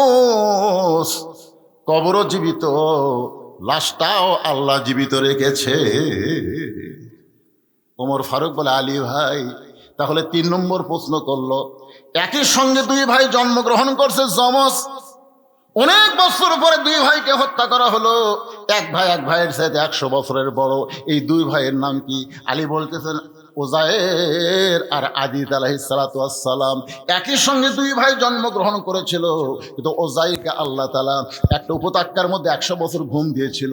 ওই ঘুমটা তার মৃত্যুর মধ্যে শামিল রেখে 2 জনকে একসঙ্গে যখন হত্যা করা হয়, তখন এক ভাইয়ের চাইতে 100 বছর বড় হয়ে গেল। ওমর বলতে, আলী 4 নম্বর প্রশ্ন করেছে, কারাগারে লাশটা থাকে, নিঃশ্বাস প্রশ্বাস নিতে পারে না, তারপরও ওই কারাগারে লাশটা জীবিত থাকে। সেই লাশ কি আর কারাগার কি? আলী বলতেছেন, কারাগার হলো মায়ের উদর, আর লাশটা হলো সন্তান। কি বলবো প্রসবের কথা, মা বিনে সেই ব্যথা কেউ তো বুঝিবে না মাজন। ঠিকিয়া সন্তানের দায়, অকালে মা মারা যায়, কেন সে মায়ের ভক্তি করবা না, এমন দরদি ভবে কেউ হবে না আমার মা গো। পর্দার অন্তরালে আমার মায়েরা আছে না নাই? এজোর এখানে আছে না নাই? আমার মা, আপনি অত্যন্ত দামি, আপনার পায়ের তলে সন্তানের জান্নাত। মাগো, আপনার কথা ইসলাম 3 বার বলেছে, আর বাবার কথা মাত্র 1 বার বলেছে। মা, আপনার অত্যন্ত দামি মা। আল্লাহর কোরআন দিয়ে যেদিন বাংলাদেশ চলবে, সেদিন মেয়েরা বুঝতে পারবে নারীদের কত দাম ইসলামে আছে। ইসলামে নারীদের দাম কম না বেশি? কথা বলেন। জান্নাতুল বাকির মধ্যে আমি যখন কবর জিয়ারত করতেছিলাম, এমন সময় একটা কবরের পাশে এসে দেখি কতগুলা মানুষ সুদানি লোক হাউমাউ করে কাঁদতেছে। আমি একজনকে জিজ্ঞাসা করলাম, ভাই এটা কিসের কবর? এই কবরের কাছে এমন করে কান্দে কেন? বলে, হুজুর, এইটা হলো নবীর দুধ মা হালিমাতুস সাদিয়ার কবর। শিশুকালে ময়রা গেছে মা, গর্ভে থাকতে মরছে পিতা, নবী চোখে দেখলেন না। আমাদের নবী ছিলেন এতিম। জন্মের আগেই বাবা মারা গেছে, দুনিয়াতে আসার আগেই বাবা মারা গেছে। 6 বছর বয়সে মা দুনিয়া থেকে বিদায় হয়ে গেছে। যিনি দুধ মার দায়িত্ব নিয়েছিলেন তার নাম হলো হালিমাতুস সাদিয়া। এক অনুষ্ঠানে এরকম নবী আলোচনা করতেছে, সাহাবীর আওয়াজ শুনতেছে। ইতিমধ্যে হালিমাতুস সাদিয়া উটের পিঠে চলে আসতেছে। কতগুলা সাহাবী দৌড়ে গেল, এই বুড়ি, এই বুড়ি, উট নিয়ে কোথায় যাবি? উট ব্রেক কর। সঙ্গে সঙ্গে নবী বললেন, সাহাবীরা, ওই বৃদ্ধাকে তোমরা বাধা দিও না। বৃদ্ধা যখন নবীর কাছে চলে আসলো, আল্লাহ রাসূল আস্তে করে টেস্ট থেকে নেমে তার গায়ের চাদর খুলে মাটিতে বিছায় বললেন, মা, উটের পিঠ থেকে জমিনে নামার আগে আমার চাদরে পা দিয়ে আমার ভাগ্যটাকে আপনি ধন্য করে দেন। জোরে কোন সুবহানাল্লাহ। প্রত্যেকটা সাহাবীরা চমকে গেল, কিরে, একটা বুড়ি নবীর গায়ের চাদর বিছিয়ে দিয়ে বলতেছে, মাটিতে পা না দিয়া আমার চাদরে পা দিলে আমার ভাগ্য ধন্য হবে, জীবন ধন্য হবে। আবু বকর বললেন, ইয়া রাসূলুল্লাহ, এই বুড়িটাকে তো আমরা চিনতে পারলাম না, যাকে আপনি এত সম্মান করতেছেন। রাসূল বললেন, উনি হলেন আমার দুধ মা হালিমাতুস সাদিয়া। মায়ের 1 ফোঁটা দুধের দাম কাটিলে গায়েরই চাম। মায়ের 1 ফোঁটা দুধের দাম কাটিলে গায়েরই চাম। পায়ের জুতা বানাইলো ঋণের শোধ হবে না, এমন দরদি ভবে কেউ হবে না আমার মা, মা গো। ঘোড়াচড়া দেখতেছে যিনি মসজিদের মধ্যে নামাজের মধ্যে ঢুকছেন, আসলে আমাকের মতন মুসল্লি না। ঘোড়াচড়া বুঝতে পারলেন লোকটা শুধু নামাজের নিয়ত করে নাই, নিয়ত করার সঙ্গে সঙ্গে নামাজের মধ্যে ঢুকেছে। এখন লোকটার কাছ থেকে যদি গোটা পৃথিবীও চুরি করা হয়, লোকটা কিছুই বুঝতে পারবে। রাসূলের কথা মতো আলী কয় নম্বর নামাজি? কথা কয় না, কয় নম্বর নামাজি? পিঠে তীর ঢুকছিল, আপনারা জানেন না? কেউ বলে পিঠে, কেউ বলে পায়ে। আল্লাহ রাসূল বললেন, আলী যখন নামাজের মধ্যে থাকবে তখন তীরটা টেনে বের করো। নামাজের যখন মধ্যে থাকবে, ওই নামাজের ইমামতি করলেন আল্লাহর নবী। সামনে কাতারে হযরত আলী, 1 পাশে আবু বকর, 1 পাশে ওমর, পিছনে কাতারে ছিল হযরত উসমান গনি। 2 জন সাহাবীকে নবী বললেন, তোমরা জামাত তরক করে আলী তীরটা টেনে বের করো। নামাজ যখন শুরু করছেন, তীর টান দেয়, পিছন থেকে আসে, ছাড়া দিলে আবার খাওয়া হয়।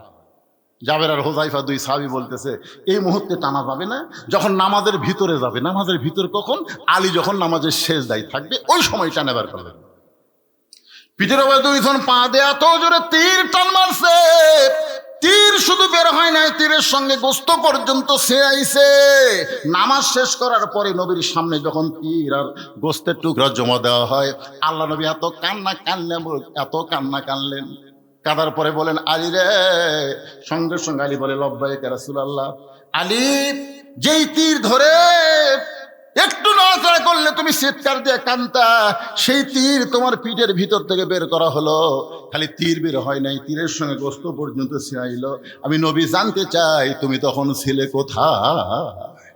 আপনারা বলেন তো, নবী জানে কে জানে না? কথা বলেন, জানে কে জানে না? এরপরে নবী আমাদেরকে শোনানোর জন্য বললেন, আলী, আমি জানতে চাই তুমি তখন ছিলে কোথায়? আলী বলতেছে, রাসূলুল্লাহ, আমার মনে হয় আমার পিঠ থেকে যখন তীর টেনে বের করছে, গোস্ত ছিঁড়াইছে, আমি তখন কাবার ভিতরে ছিলাম। প্রত্যেকটা সাহাবী ওঠ কামড়ায়, কারণ নামাজ পড়েছে মসজিদ নববীতে, যেখান থেকে কাবা হলো 430 কিলো দূরে। 430 কিলো দূরে কাবার ভিতরে হযরত আলী কেমনে? সাহাবীদের মধ্যে কিছু সাহাবী বলা বলি করলো, ইয়া রাসূলুল্লাহ, আলী দুর্বল হওয়ার কারণে বলতেছে, হয়তো অসুস্থ হওয়ার কারণে বলতেছে। আমি তখন কাবার ভিতরে ছিলাম, কারণ আলী মসজিদ নববীর মধ্যে আপনার পিছনে নামাজ পড়লো, তাহলে কাবার মধ্যে ঢুকলো কেমনে? রাসূল বলেন, সাহাবীরা রে, আমি আলীর কাছ থেকে শুনতে চাই। আলী বলতেছে, রাসূলুল্লাহ, নামাজের নিয়ত করার পর আপনার শরীয়ত বলতেছে চোখ দুইটা খোলা রাখতে হবে। আমি দুইটা চোখ খুলে সেজদার দিকে তাকায় থাকলাম, কিন্তু এক সময় আমার দুইটা চক্ষু বন্ধ হয়ে গেল। আমি তখন অন্ধ হই নাই, আমি তখন দেখতে পাই আমার সেজদার জায়গায় আল্লাহর কাবা ঘর দাঁড়িয়ে গেছে। আল্লাহর কাবা ঘর সেজদার জায়গায় পাইয়া আমার দুইটা চোখ যখন কাঁদতেছে, চোখের পানিতে যখন গাল ভিজে যায়, এমন সময় নামাজের মালিক আল্লাহ ডাক দিল, আলী, তোর নামাজের সাইজ দেখে আমি আল্লাহ 430 কিলোর দূরে কাবা তোর সেজদায় হাজির করে দিলাম, এরপরেও তুই কেন এমন করে কাঁদতেছিস? আলী নামাজের মধ্যেই বলতেছে, আল্লাহ, আমার সামনে কাবা দিয়া তুমি আমারে খুশি করতে পারবা না, কারণ কাবার নামাজ পড়ি না, আমি নামাজ পড়ি কাবার মালিকের জন্যে। ফালিয়াবুদু রাব্বা হাযাল বাইত, আমি কাবার নামাজ পড়ি না, আমি নামাজ পড়ি কাবার মালিকের জন্য। যতক্ষণ পর্যন্ত কাবার মালিককে দেখতে না পাবো, ততক্ষণ পর্যন্ত আমার চোখের পানি বন্ধ হবে না। সঙ্গে সঙ্গে দেখতে পাই আমার আল্লাহর কুদরতি পা, ওই পায়ের মধ্যে হযরত আলী নামাজের সেজদা দেয়। সুবহানাল্লাহ বলেন। আর সে আলী নামাজ পড়তেছে, আর ঘোড়াচড় কয়, নামাজের সাইজ ভালো, শুধু ঘোড়া। এই মনে করে যখন ঘোড়ায় টান দেয়, ঘোড়া সুর নড়ে, কিন্তু ঘোড়া নড়ে না, ঘোড়ার 4টা পা বালির মধ্যে পুঁতে গেছে। সরল হলে ঘোড়ার সমানে টানতেছে, কিন্তু ঘোড়া নড়ে না। চোর চিন্তা করে, চুরির নিয়তে ধরলাম, চুরি করার নিয়তেই ধরলাম, চুরি না করে আমি কেমনে যাই? নিয়ত কি? চুরি করা। ধরে কোন কি করা? চুরি করার নিয়তে ঘোড়া ধরলাম, আর ঘোড়া নড়তেছে না। তার মানে ঘোড়া চড়া রাগ করে ঘোড়ার লাগাম খুলে নিয়ে চলে যায়। ঘোড়ার লাগাম খুলে যখন ঘোড়া চড় নিয়ে গেছে, এমন সময় হযরত আলী নামাজ শেষ করেছে। নামাজ শেষ করার পরে পকেট থেকে 2টা দিরহাম বের করেছে, বের করে হাতের মধ্যে নিছে। কারণ মিন শারিল ওয়াসওয়াসিল খান্নাস, হয়তো নফস বলতে পারে, আলী তোর নামাজ হয়ে গেছে, 2 দিরহাম দেওয়া লিখবি কেন? তুই কি চুক্তি করছিস নাকি? বলেন না। তাহলে 2টা দিরহাম কেন দেওয়া লাগবে? নফস যেন ধোঁকা দিবার না পারে, সেই কারণে হযরত আলী 2টা দিরহাম হাতের মধ্যে নিয়ে আল্লাহর ঘর মসজিদ থেকে বের হচ্ছে। আপনার বলেন তো, মসজিদ থেকে যখন বের হবেন তখন খুব জোরে জোরে বের হওয়া যাবে, জোরে জোরে তড়িঘড়ি, কথা কয় না, তড়িঘড়ি করে বের হওয়া যাবে, থেকে বার হয়, কার স্যান্ডেল কুটি চলে যায়। আল্লাহ রাসূল বলেছেন, মসজিদ থেকে যখন বের হবে, মসজিদ দরজার দিকে তাকে তোমার চোখের পানি বের করে কানবে আর বলবে, আল্লাহ, যে নামাজ পড়ে আমি রওনা দিলাম, এটাই যদি আমার পরে মসজিদ থেকে বের হয়ে ঘোড়ার কাছে এসে দেখে ঘোড়া আছে কিন্তু মানুষ নাই। হযরত আলী তাকায় দেখে ঘোড়ার মুখে লাগাম পর্যন্ত নাই। লাগাম বোঝেন? 80 তলায় শের যদি হয়, 40 সারে মন, মনে মনে মিল না হলে মিলবে না ওজন। পাগল মন, মন রে মন, কেন এত কথা বলে? দেহ আছে মসজিদে, মন থাকে বাড়িতে। ধরে কোন কথা ঠিক? একটা দুনিয়ার ঘোড়াকে বাধ্য করতে গেলে যেমন লাগাম দেওয়া লাগে, আপনার মনটাকেও বাধ্য করতে গেলে আপনাকে 3টা লাগাম দেওয়া লাগবে। ধরে বলেন কয়টা? 3টা লাগাম যদি আপনি সেট করতে পারেন, আপনি থাকবেন যেখানে, আপনার মনটাও থাকবে সেখানে। আজকে আমরা শর্টফট করার কারণ হলো, একটু মনোযোগ দিয়ে কথাগুলো শুনবেন ভাই। হযরত আলী তাকায় দেখে ঘোড়ার মুখে লাগাম নাই। এখন হযরত আলী কি করবে? কারণ লাগাম ছাড়া ঘোড়ার পিঠে চললে ইচ্ছা মতো চলা যাবে না, ঘোড়ার ইচ্ছায় চলা লাগবে। যে মোটর সাইকেলে ব্রেক নাই, ওই মোটর সাইকেলকে আপনার ইচ্ছা মতো চলবি। কথা কয় না কেন? আপনার ইচ্ছা মতো চলবি। মোটর সাইকেল ইচ্ছা মতো আপনাকে চলা লাগবে, কারণ কি নাই? কথা কয় না, কি নাই? ব্রেক ছাড়া গাড়ি আর লাগাম ছাড়া ঘোড়া একই অবস্থা। এখনো হযরত আলী ঘোড়ার মুখের লাগাম কোথায় পাবে? ঘোড়ার কাছে দাঁড়িয়ে তাকায় দেখে যদি কোনো মানুষ পায় তাকে একটু বলবো আশেপাশে বাজার থেকে একটা লাগাম সে যেন কিনে এনে আমারে দেয়। এই নিয়তে হযরত আলী দাঁড়ায় আছে। এমন সময় দেখে একজন আল্লাহর বান্দা রাস্তা দিয়ে আসতেছে। একজন আল্লাহর বান্দা রাস্তা দিয়ে আসতেছে। সঙ্গে সঙ্গে হযরত আলী একটু মুরাকাবার হালতে চিন্তা করলেন, এর আগেও তো একজন আমার কাছে আইছিল, যাকে বিশ্বাস করে ঘোড়া দিয়া 2টা দিরহাম দেওয়ার নিয়ত করেছিলাম। আয়সা দেখি ঘোড়া আছে, লোকটাও নাই, লাগামও নাই। এখন যে ব্যক্তি আসতেছে এজন্য অনুমান করা যাবে, সবাইকে সমান মনে করা যাবে। এই মনে হযরত আলী যখন একটু চিন্তা করে এমন সময় লোকটা বলে, আসসালামু আলাইকুম ইয়া আলী। জোরে গান সুবহানাল্লাহ। লোকটা বলতেছে, আসসালামু আলাইকুম আলী। আলী তোমার উপরে আল্লাহ রহমত বর্ষিত হোক। সঙ্গে সঙ্গে আলী বলতে, ওয়ালাইকুম আসসালাম ভাই, আপনি আমাকে চিনেন? নাম ধরিছে, চিনে না? যেরকম চিনে গেছে না। আগেরটা আগে যেটা সেটা কি বলেছিল, আপনি কে হুজুর? আর এইটা বলতেছে আপনাকে চিনে না, এমন মুসলমান দুনিয়াতে নাই। সোনালে বলেন না কেন? আলীকে বলতেছে আপনারা চিনে না, এমন মুসলমান দুনিয়াতে নাই। কারণ আল্লাহর নবী বলেছেন, দুনিয়ার শ্রেষ্ঠ বাবা যদি দেখতে চাও তাহলে আলীর দিকে তাকাও। আলীর 2টা সন্তান জান্নাতি যুবকদের সর্দার হবে। দুনিয়ার শ্রেষ্ঠ স্বামীকে যদি দেখতে চাও তাহলে আলীর দিকে তাকাও। আলীর বউ জান্নাতি নারীদের নেত্রী হবে। সুবহানাল্লাহ। দেখেন আলীর বউ কি হবে? আপনারা কি আমার কথা ঠিক মতো শুনতে পাচ্ছেন?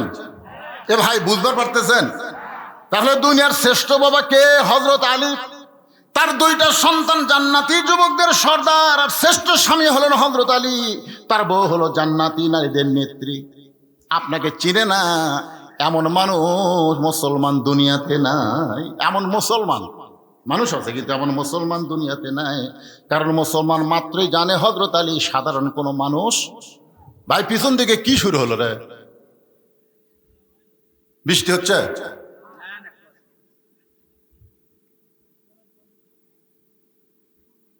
কথাগুলো যদি বুঝবার পারেন, মনোযোগ দিয়ে একটু আমার কথার দিকে খেয়াল করেন।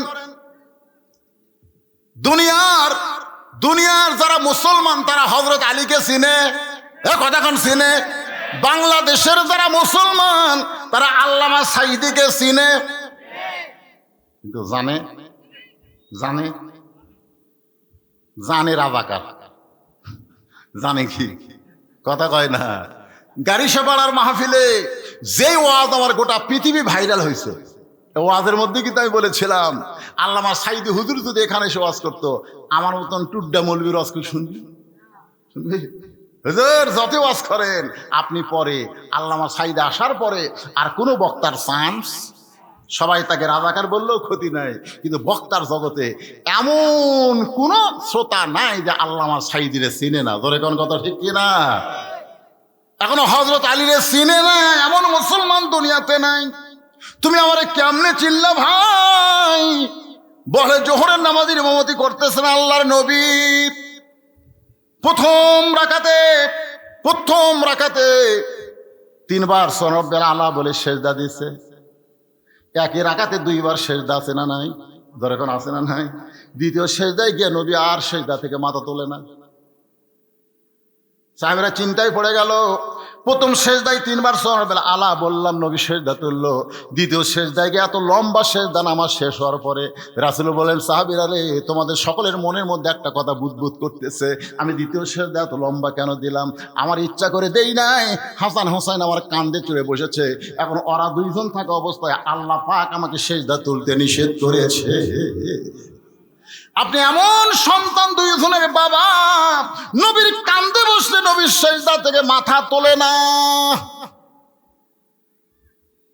একই সঙ্গে আব্দুল্লাহ আর হুসাইন পড়তো একই মাদ্রাসায়, 2 জন একই সঙ্গে যাইতো।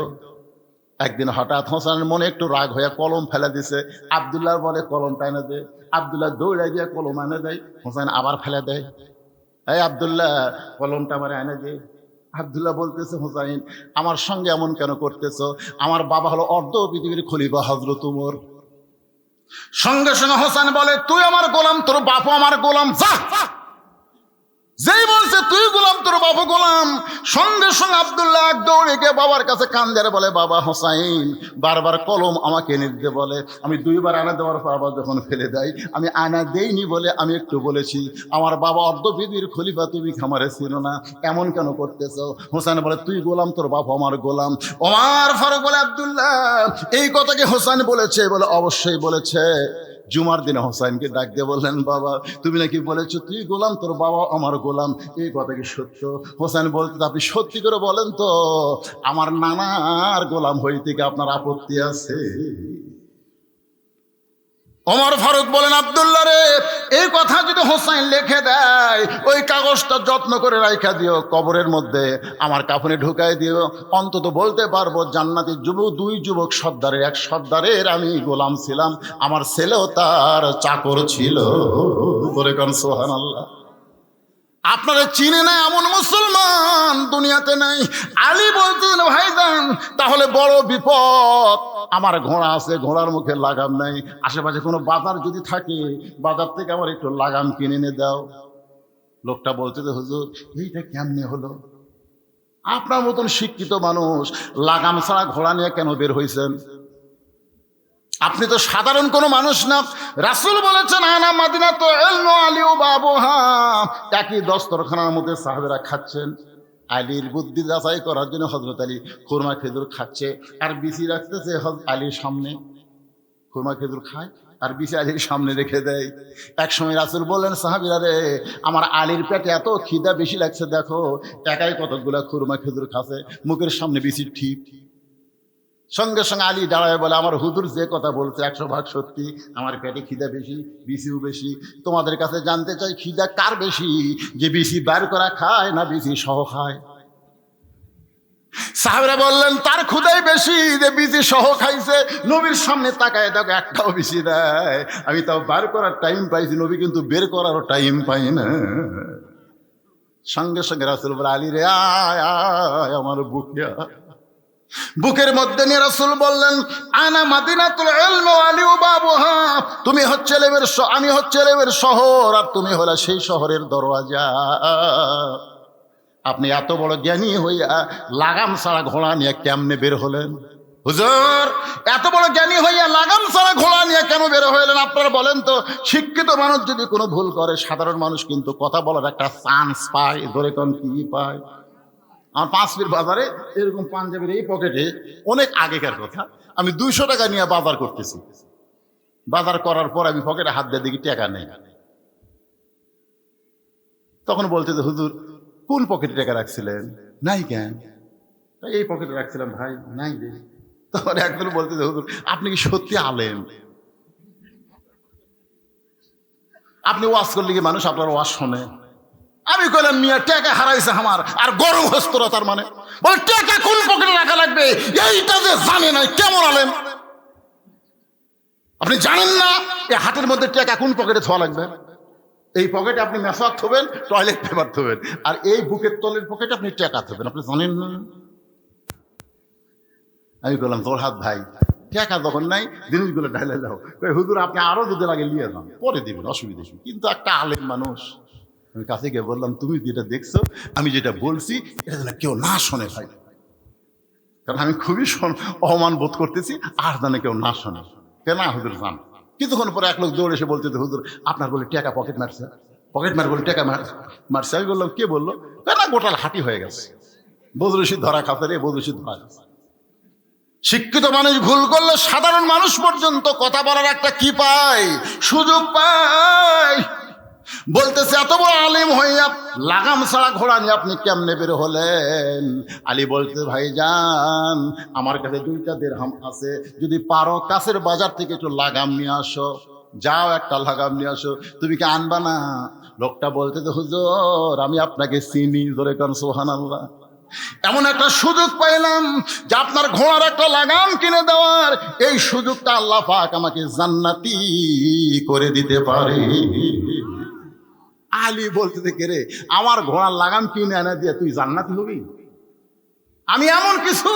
বলে আপনি জানেন, আল্লাহ রাসূল বলতেছেন, ওসমান ওসমান, আল্লাহ তোমার ভাগ্য খুলে দিবে। জোরে কোন সুবহানাল্লাহ। ওসমান করে বলে, রাসূলুল্লাহ কেমনে? রাসূল বললেন, সুযোগের সন্ধানে থাকো, সুযোগের সন্ধানে থাকো। যেদিন আল্লাহ রাসূল বললেন, আলী আমি বহু দেখাদেখি করলাম, ফাতেমার জন্য কোনো পাত্র পেলাম না, আল্লাহ তাআলা তোর সঙ্গে আমার ফাতেমাকে গ্রহণ করেছে। আলী খালি মুস্কি মুস্কি হাসে। রাসূল বলে, হাসতেছিস কেন? বিবাহ করতে গেলে মোহরানা দেওয়া লাগবে, তোর কি আছে? আলী বলতে, হুজুর আমার যে কি আছে আল্লাহ রাসূল ভালো জানে। রাসূল বলেন, আলী রে, বাকিতে আমার মেয়েরে তোর সঙ্গে বিয়ে দেব না, মোহরানা আদায় করতে গেলে তোর মাথার হেলমেট বিক্রি করা লাগবে। হত আলী মোহরানা আদায় করার জন্য হেলমেট নিয়ে বাজারের দিকে দৌড়ায়। পিছন দিক থেকে ওসমান ডাকে, আলী ভাই। সঙ্গে সঙ্গে আলী ব্রেক করে, ওসমান আমি হেলমেট নিয়ে বাজারে যাচ্ছি আর তুমি আমার পিছন থেকে ডাক দিলা। ওসমান বলতেছে, দাম কত নিবা? আলী বলতেছে, আপনার কাছে দাম চাই আমি কম। আপনি এমন একজন মহামানব, চাইলি আমার ঠকা হবি দরকার, আপনি একটা দিয়ে দেন, আপনি একটা হিসাব করে দেন। সঙ্গে সঙ্গে ওসমান গনি একটা ব্যাগ হযরত আলীর হাতে তুলে দিলেন। আলী হেলমেট নিয়ে যখন রওনা দেয়, পিছন থেকে ডাকতে বলে, আলী রে, তোমারে কত দিলাম, একটা বার কি তুমি গুনা দেখবা না? আলী বলতেছে, ভালো মানুষ কোনোদিন মানুষরে ঠকায় না। জোরে কারণ সুবহানাল্লাহ। ওসমান গনি বললেন, গুনে দেখা সুন্নাত, রাসূলের সুন্নত হলো গুনে দেখা। এবার হযরত আলী গুনে দেখে 480 দিরহাম। আলী কান্দেল, ওসমান একটা মাথার হেলমেটের দাম কি কোনোদিন এত হয়? ওসমান বলে, আলী রে, গোটা দুনিয়া বিক্রি করলে তোমার হেলমেটের দাম দেওয়া যাবে না। কেন আলী আসাদুল্লাহিল গালিব, আলী হচ্ছে আল্লাহর সিংহ। ধরো তোমার হেলমেট তুমি নাও। আলী বলতে, ওসমান ভাই আমার হেলমেট আমারে কেন দিবেন? ওসমান গনি বলে, আলী তোমার হেলমেট মাথায় দেওয়ার মতন যোগ্যতা পৃথিবীর দ্বিতীয় কারো নাই। ধরো তোমার হেলমেট তুমি নাও। এক হাতে হেলমেট, এক হাতে টাকার থলিয়া নিয়ে আলী যায়, বলে, ওসমান এই বিপদের দিন আমার এত বড় উপকার আপনি কেন করলেন? ওসমান বললেন, সুযোগ খুঁজতেছিলাম জান্নাত পাওয়ার আশা। ওসমান গনির মতন মহান সাহাবী যদি সুযোগ খোঁজে জান্নাত পাওয়ার আশায়, আজকে আপনার ঘোড়ার লাগাম কিনে দিয়া আমিও সেই জান্নাত পাবার চাই। জোরে বলেন সুবহানাল্লাহ। 2টা দিরহাম নিয়ে লোকটা বাজারের মধ্যে ঘুরতেছে। ঘোড়ার লাগাম কোথায় পাওয়া যাবে? কোথায় ঘোড়ার লাগাম? সবাই বলতেছে, ভাইজান এই বাজারের মধ্যে কোনোদিন ঘোড়ার লাগাম বিক্রি হয় না। ঘোড়ার লাগাম যদি নিবার চাও, এখান থেকে অনেক দূরে আর একটা বাজার আছে, সেই বাজারে যাও। চিন্তার মধ্যে পড়ে গেল, তাহলে কি এই বাজারের মধ্যে ঘোড়ার লাগাম নাই? মনটা খারাপ করে লোকটা যখন ঘুরতেছে, এমন সময় এক ব্যক্তি বলতেছে, ভাইজান কে নিবা ঘোড়ার লাগাম? আমি লাগাম বিক্রি করতে চাই। সামনে গিয়ে বলতেছে, ভাই দাম কত? বলে, 2টা দিরহাম দিলেই চলবে। লোকটা চমকে গেছে, আলী তারে কয় দিরহাম দিছে? জোরে বলেন, কয় দিরহাম? বলতেছে, 2 দিরহাম দিলেই চলবে। সঙ্গে সঙ্গে হাতটা ধরে বলতেছে, আল্লাহ পাক তোমাকে জান্নাত দেখ। চোরসন চোরছে কে রে ভাই? আল্লাহ পাক তোমার জান্নাত দেখ, এরা কেন দোয়া করতেছে? বলে, ভাইজান শুনলাম এই বাজারে লাগাম নাই, আর তুমি আমার লাগাম দিচ্ছ, এইটা তুমি বিশাল একটা উপকার করতেছো, আল্লাহ যেন তোমার এই জান্নাত দেয়। চোর খালি চমকা ওঠে। ঘুষের টাকা দিছে মসজিদে, বক্তা খালি দোয়া করতেছে, আল্লাহ 10,000 টাকা দিছে, আল্লাহ তোর ওর বাপ মাকে আল্লাহ তুমি জান্নাত দাও, দাদা দাদি 14 গোষ্ঠীকে আল্লাহ জান্নাত দাও।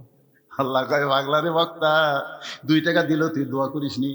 2 টাকা তার হালাল ছিল, আর 10,000 টাকা দিছে দোয়া করতেছিস, মার হাওয়া মারতেছিস, এই টাকা তো হারাম টাকা। আল্লাহর ঘর মসজিদে হারাম টাকা দিলে হবে না, মসজিদ তৈরি করতে হবে হালাল টাকা দিয়ে। জোরে বলেন কথা ঠিক কি না? কথা বলেন ভাইজান। আল্লাহর ঘর আমাদের বাংলাদেশে ভিক্ষা করে মসজিদ করতে হয় আমাদের বাংলাদেশে। আপনার একটা ব্যক্তির নাম শোনেন, অনেক ছেলেরা তাকে চিনবে, আপনার হয়তো অনেকে চিনবেন না। নাম হলো শহীদ আফ্রিদি। নাম শুনছেন? শহীদ আফ্রিদির নাম শুনছেন? পাকিস্তানের ক্রিকেটার। উনি লাগাতার 19টা মসজিদ তৈরি করার পরে ওনার বউ বলতেছে, তাহলে আল্লাহর ঘর তৈরি করতে করতেই তো আপনার টাকা শেষ হয়ে গেল, তা হামাকের ঘর। তখন বলতেছে আমার মনের আশা আল্লাহ পুরা করছে, এখন হামাকের ঘর আমরা বানাবো। আগে আল্লাহর ঘর, তারপরে হামার ঘর। একটা ক্রিকেটার হয়ে 19টা মসজিদ একা নির্মাণ করে তারপরে নিজের ঘর নির্মাণ করছে। আর আমাকে 4 তলা বিল্ডিং করতেছে। মসজিদের মসজিদে বলতেছে ভাই 2টা বস্তা সিমেন্টের জন্য কাজ আটকে আছে ভাই, টাইলস লাগাচ্ছে, হঠাৎ 2 বস্তা সিমেন্ট শর্ট। 2টা বস্তা সিমেন্ট দেন ভাই। বলতেছে আমার হাত শর্ট। আর কি শর্ট? 2 কান্দে দিয়ে ফেরেশতা বলতেছে শয়তান তো থাকা লাগবে নিচতলায়, আর তুই বানাসতি 5 তলা। ঘাড় কাজ করে দেখতেছিস, যতই দেখ তোকে যাওয়া লাগবে নিচতলা। ধরে কোন তলা? নিচতলায় যাইতে হবে। আর তুই 2 বস্তা সিমেন্ট মসজিদে দিবার পারলি না।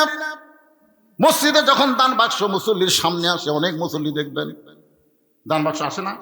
আপনাকে সামনে কি দান বাক্স আসে না? আসার পরে দেখবেন অনেক মুসল্লি পকেটের দিকে খেয়াল করে। 500 টাকা, 200 টাকা, 100 টাকা আছে, 10 টাকা নাই। যেই দেখতে 10 টাকা নাই, তখন এভাবে ধরে এত জোরে মারে 2 মুসল্লি পার হয়ে যায়। ওই 2 মুসল্লি ওর উপর খুশি হয়ে বলতে দেখলে তোর হাতত বল আছে। তার কান্দের ফেরেশতাকে আল্লাহ কি লেখমো, কি লেখমো আপনি বলেন? আপনি যে আমাকে 2 কান্দত বসাত হোসেন, এর তো লেখার মতন কিছু নাই। এর পকেট ভরা টাকা থাকার পরও এই দান বাক্স ঠেলা মারলো, এর কি লেখমো? আল্লাহ বলতেছে দান বাক্স ঠেলা মারে নাই, ওই হাত দেওয়ার জান্নাত ঠেলা মারেছে। কি সুবহানাল্লাহ না নাউযুবিল্লাহ? একজন টাইনা কছে সুবহান। কে ভাই রাগ করে আবার শুনতেছেন? তা আপনাদের সামনে যদি এখন দান বাক্স যায়, আপনারা কারা কারা ঠেলা মারবেন? পকেটের টাকা থুয়া দেখি তো। পকেটের টাকা থুয়া দান বাক্স ঠেলা। ওই যে 2 জন উঠছে, ঠেলা পাটি 2টা উঠছে দেখেন। এই সময় যারাই উঠবে বুঝবেন কি পাটি। আপনার কাছে কি 10টা টাকাও নাই? 50 টাকা, 100 টাকা যে যাও পারবেন। মসজিদ কমিটির মুসল্লি ভাইদেরকে আমি বলবো, এই সময় আপনারা একটু ব্যাগ নিয়ে, রুমাল নিয়ে ভিতরে ঢোকেন। সবাই পকেট থেকে চকচকা টাকাটা দিবেন। যেই টাকা পান আলা লেয় না, চা আলা ধরে না, ছিঁড়া টাকা, ওইটা দিবেন না। লান তানালুল বিররা হাত্তা তুনফিকু মিম্মা তুহিব্বুন। আল্লাহ কোরআনে বলেন তোমার সবচেয়ে মহব্বতের জিনিসটাই তুমি আল্লাহ রাস্তায় দান করে দিও। রাত 12টা বাজার সময় আমি আপনাদের বললাম ভাইজান, আপনারা একটু মন খুশি মতো ব্যাগের মধ্যে যে যা পারবেন দান করবেন। কেউ যদি বলে হুজুর ব্যাগের মধ্যে না, আপনার হাতে 500, 1000, 2000 টাকা আমরা দান করতে চাই আল্লাহর ঘর মসজিদের জন্য, ভাইজান ব্যাগগুলো তাড়াতাড়ি দিয়ে দেন। এগুলো আগেই সেট করা লাগতো। হ্যাঁ, এই ব্যাগ নিয়ে ভিতরে যান, ভিতরে যান, ভিতরে যান।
দুনিয়া থেকে বিদায় নেওয়ার পরে তার সন্তান সন্ততি তাকে ভুলি নাই, তার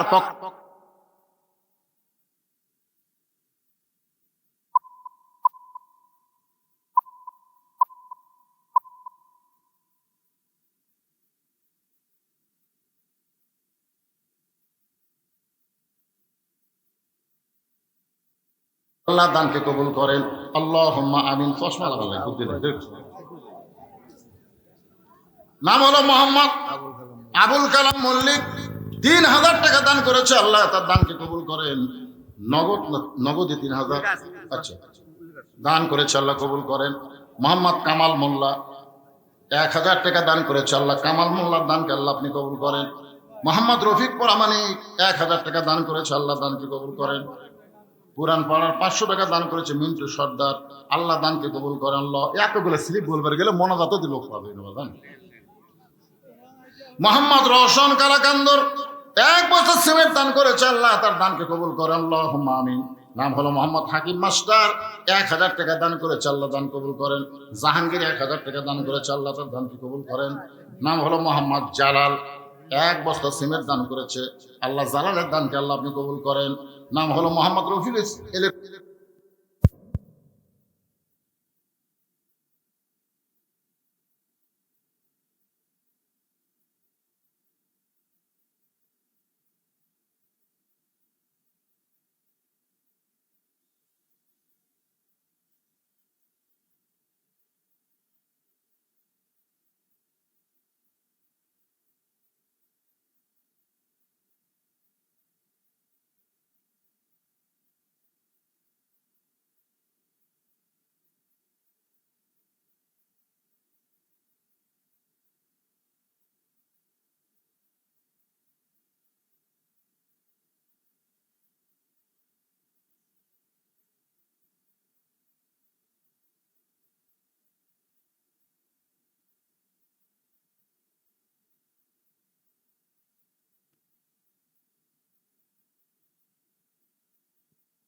সামনে আসেন।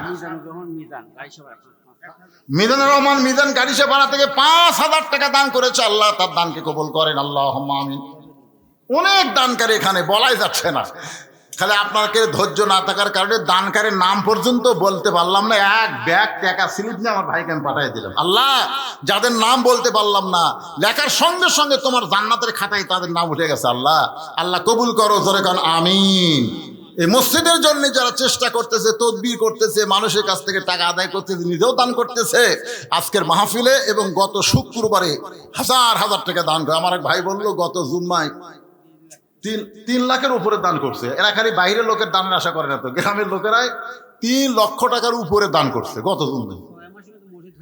6 মাসের মধ্যে মসজিদ হয়ে গেছে। ইনশা জোরে বল ইনশা, কেবল ইনশাল্লাহ করবেন না। এই ভাই পিছনে কয় মুরব্বী বসে থাকলো রে, আমি একটা কইলাম আপনি ওটা মাত্র 1-8 বছরের।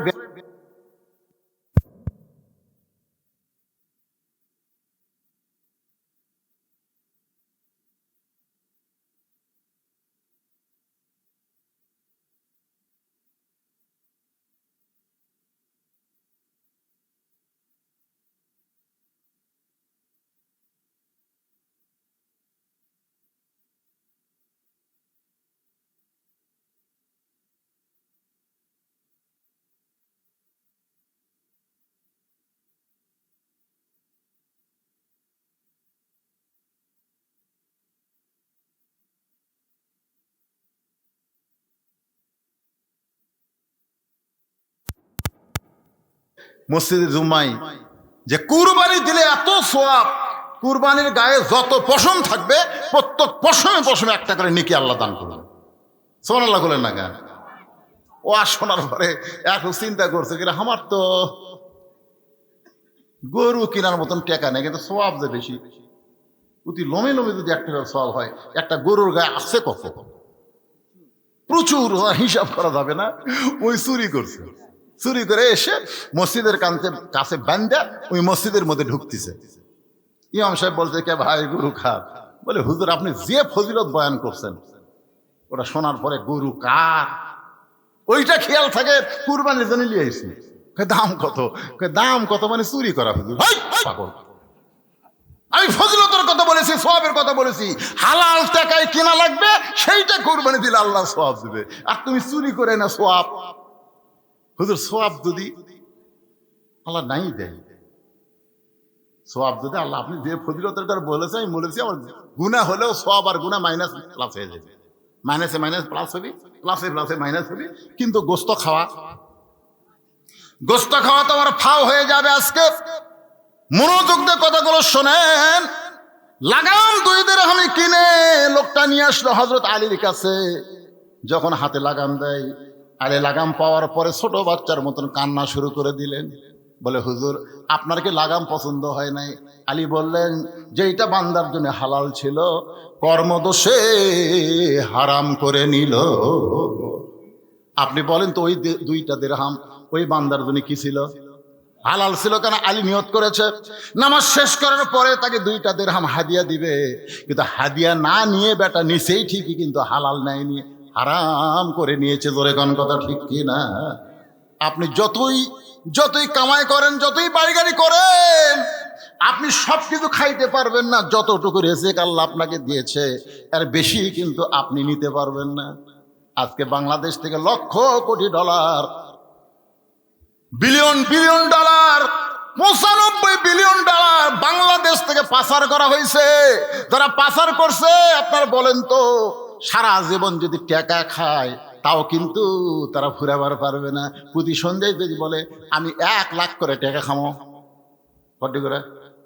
1 লাখ করে টাকা ভিজা তারপরে খামো। ওই টাকা খাইলেও সারা জীবন দৈনিক 3 লাখ করে যদি খায়, তারপরও সারা জীবন একটা ব্যাংকের যে টাকা চুরি করছে সেইটার খাইয়ে শেষ করতে পারবে না। তাহলে এত টাকা পাচার করে কি হলো? আপনাদের পাশেই হলো নাটোর জেলার সিংড়া থানা। ধরে এখন ঠিক কিনা? বাবা পলক আমাকে চাফা করে ডাক। কি সুন্দর চেহারা, ফুটফুটে, বয়স কম, অল্প বয়সে বাবা যে আমার জেলখানার মধ্যে ঢুকলো। এত টাকা কামাই করলা, তোমার বউ বিদেশের মাটিতে গিয়া এখন আবার কি করছে যে ভিডিও ছাড়তেছে। আল্লাহর বান্দার একটু মনোযোগ দেন। আমার পাশের ভাইজান বলতেছে কালা কুদ্দুসের কি হলো? একটা গান আমি ছোটবেলা শুনেছিলাম, যদি ফুলগুলো হয় অভিমানে ঝরে যায়, আমি মালা গেথে বলো কারে পরাবো, সে যে কেন এলো না, কিছু ভালো লাগে না, কবরে আসুক তারে আমি মজা দেখা। মজা পাচ্ছে কি পাচ্ছে না কথা বলে। আজকে গুরুদাসপুরে কোরআনের বাগান লেগেছে, কোরআনের মাহফিল হচ্ছে। তুমি যদি দুনিয়াতে থাকতে তুমি এটা হতে দিতে না। আল্লাহ দেখতে তোমারে নিয়ে যাব, কিন্তু আমার কোরআন কেউ কোনোদিন বন্ধ করতে পারবে? ইউরিদুনা লিইউতিউ নূরাল্লাহি বিআফওয়াহিহিম ওয়াল্লাহু মুতিম্মু নূরিহি ওয়ালাউ কারিহাল কাফিরুন। আল্লাহ পাক আজকে কোরআনের বাগান এখানে কবুল করেছে। যে বৃষ্টি হয়েছিল 2 দিন আগে, জোরে কোন কথা ঠিক কিনা? চিন্তা করলাম কত বছর করতে দিল না, এবার কার দোষ দিব? আমরা গত বছর যখন মাহফিল হচ্ছিল না তখন বলতাম যে হাসিনা বন্ধ করে দিল রে, হাসিনা বন্ধ করে দিল। এবার যদি বৃষ্টির কারণে বন্ধ হয় তাহলে দোষ কার? কথা কয় না, দোষ কার? তা আমি কইলাম আল্লাহ গত বছর তো যাই হোক বন্ধ হচ্ছে, এবার যেন বন্ধ না হয়। আল্লাহ তাআলা সুন্দর একটা পরিবেশ দিল। সুবহানাল্লাহ কোন? আল্লাহ পাক আজকের মাহফিলকে কবুল করুক, ধরে কোন আমিন। আস্তাগফিরুল্লাহাল্লাযী লা ইলাহা ইল্লা হুয়াল হাইয়ুল কাইয়্যুম ওয়া আতুবু ইলাইহি। আপনারা অত্যন্ত ভালোবেসে আমাকে সেই অনেক আগ থেকে 2006 সাল থেকে দীর্ঘদিন আমি ওয়াজ করছি। ওয়াজ করে কি করছে আমার শাহিদ আলী ভাই জানে, আপনারা যারা দাওয়াত দিবার যান আমার ওখানে তারা জানে। আমি কিন্তু ওয়াজ করে যে কামাই করছি সমস্ত টাকা আল্লাহ রাসূলের জন্য আমি খরচ করছি। বর্তমান 235 শতক জায়গার ওপর মসজিদ, মাদ্রাসা, ইতিমখানা। এইবারে আল্লামা সাইদি হুজুরের নামে একটা কনফারেন্স সেন্টার করলাম কয়েক লক্ষ টাকা দিয়ে, আল্লামা সাইদি হুজুরের নাম, অডিটোরিয়াম, যেখানে অনেক আল্লাহর বান্দার একত্র হয়ে কোরআনের ময়দানে ইসলাম আন্দোলনের কর্মসূচি পালন করতে পারবে এবং বহু কাজ হবে সেখানে। আলহামদুলিল্লাহ এইগুলো আমি করছি। পৃথিবীর কারো কাছ থেকে একটা টাকা দান সদকা মিলেই নেই। এই যে ওয়াজ করে যে টাকা পাই সেই টাকা আস্তে আস্তে জমায়া আজকে এই বিশাল পর্যায়ে আল্লাহ আমাকে পৌঁছে দিয়েছে। আল্লামা সাইদি হুজুর দুনিয়া থেকে যাওয়ার পরে মানুষ কিন্তু তার জানাজা করতে গিয়ে দেখেছে সাইদি ফাউন্ডেশন, জোরেগণ কথা ঠিক কিনা, বিশাল আয় হাই রে কি করছে লোকটা, আল্লাহর বান্দা। আমিও ঠিক সেরকম আপনাদের কাছে মাদ্রাসার জন্য আমি একটা পয়সাও কোনোদিন চাইনি, কারোর কাছে চাবও না। সেই মাদ্রাসার পক্ষ থেকে একটা বই আপনাদেরকে দেওয়া হবে, মাদ্রাসার পক্ষ থেকে। বইটার নাম হলো সুন্নাতের বাগান। অত্যন্ত গুরুত্বপূর্ণ বই। কেউ যদি নিতে চান তাহলে আপনি 50 টাকা ওই মাদ্রাসার এতিমদেরকে হাদিয়া স্বরূপ দান করে এই বইটা নিয়ে যাবেন। এর একটা টাকাও কোনোদিন আমার ভিতরে ঢুকবে না, ঢুকলে হারাম হবে। সম্পূর্ণ টাকা মাদ্রাসার এতিমদের পিছনে খরচ করা হবে। কারো পকেটে যদি 50 টাকা থাকে মোনাজাতের পরে, এখানে সামান্য কয়টা বই আছে, আপনি নেবেন ইনশাআল্লাহ। দোয়া হচ্ছে আল্লাহুম্মা আমিন, আল্লাহুম্মা আনতাস সালাম ওয়া মিনকাস সালাম, তাবারাকতা ইয়া যাল জালালি ওয়াল ইকরাম। আল্লাহ তাআলা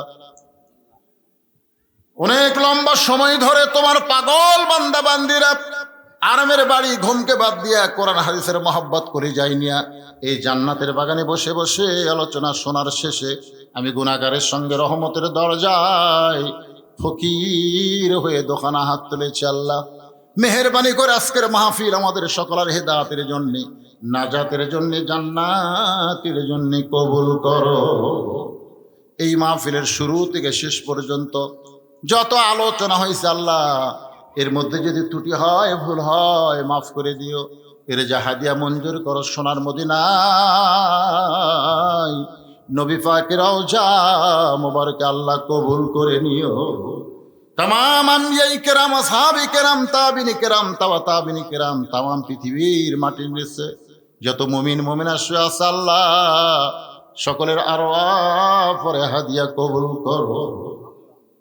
আল্লাহ তোমার মসজিদকে মহব্বত করে নগদে বাকিতে তোমার পাগলের এত টাকা দান করেছে, এত সুন্দর মসজিদ নির্মাণের জন্য যারা টাকা পয়সা দান করলো আল্লাহ, সবগুলো দান জান্নাতের বিনিময় হিসাবে তুমি কবুল করে নাও। যেই বাবা মাকে লক্ষ্য করে সন্তানরা দান করেছে আল্লাহ, তাদের দানের টাকার বিনিময়ে বাপ মার কবরকে জান্নাতের টুকরা বানিয়ে দাও। আল্লাহ মসজিদকে কিয়ামত পর্যন্ত কবুল করো। মসজিদের জায়গা দিয়া মসজিদে তৈরি করে অনেকে দুনিয়া থেকে চলে গেছে আল্লাহ, তোমার মসজিদ তোমার ঘর নির্মাণ হয়েছে, হয়তো জায়গা দেনেওয়ালার দুনিয়াতে নাই। আল্লাহ মসজিদের ওসিলায় তাকে জান্নাতি কবুল করে না।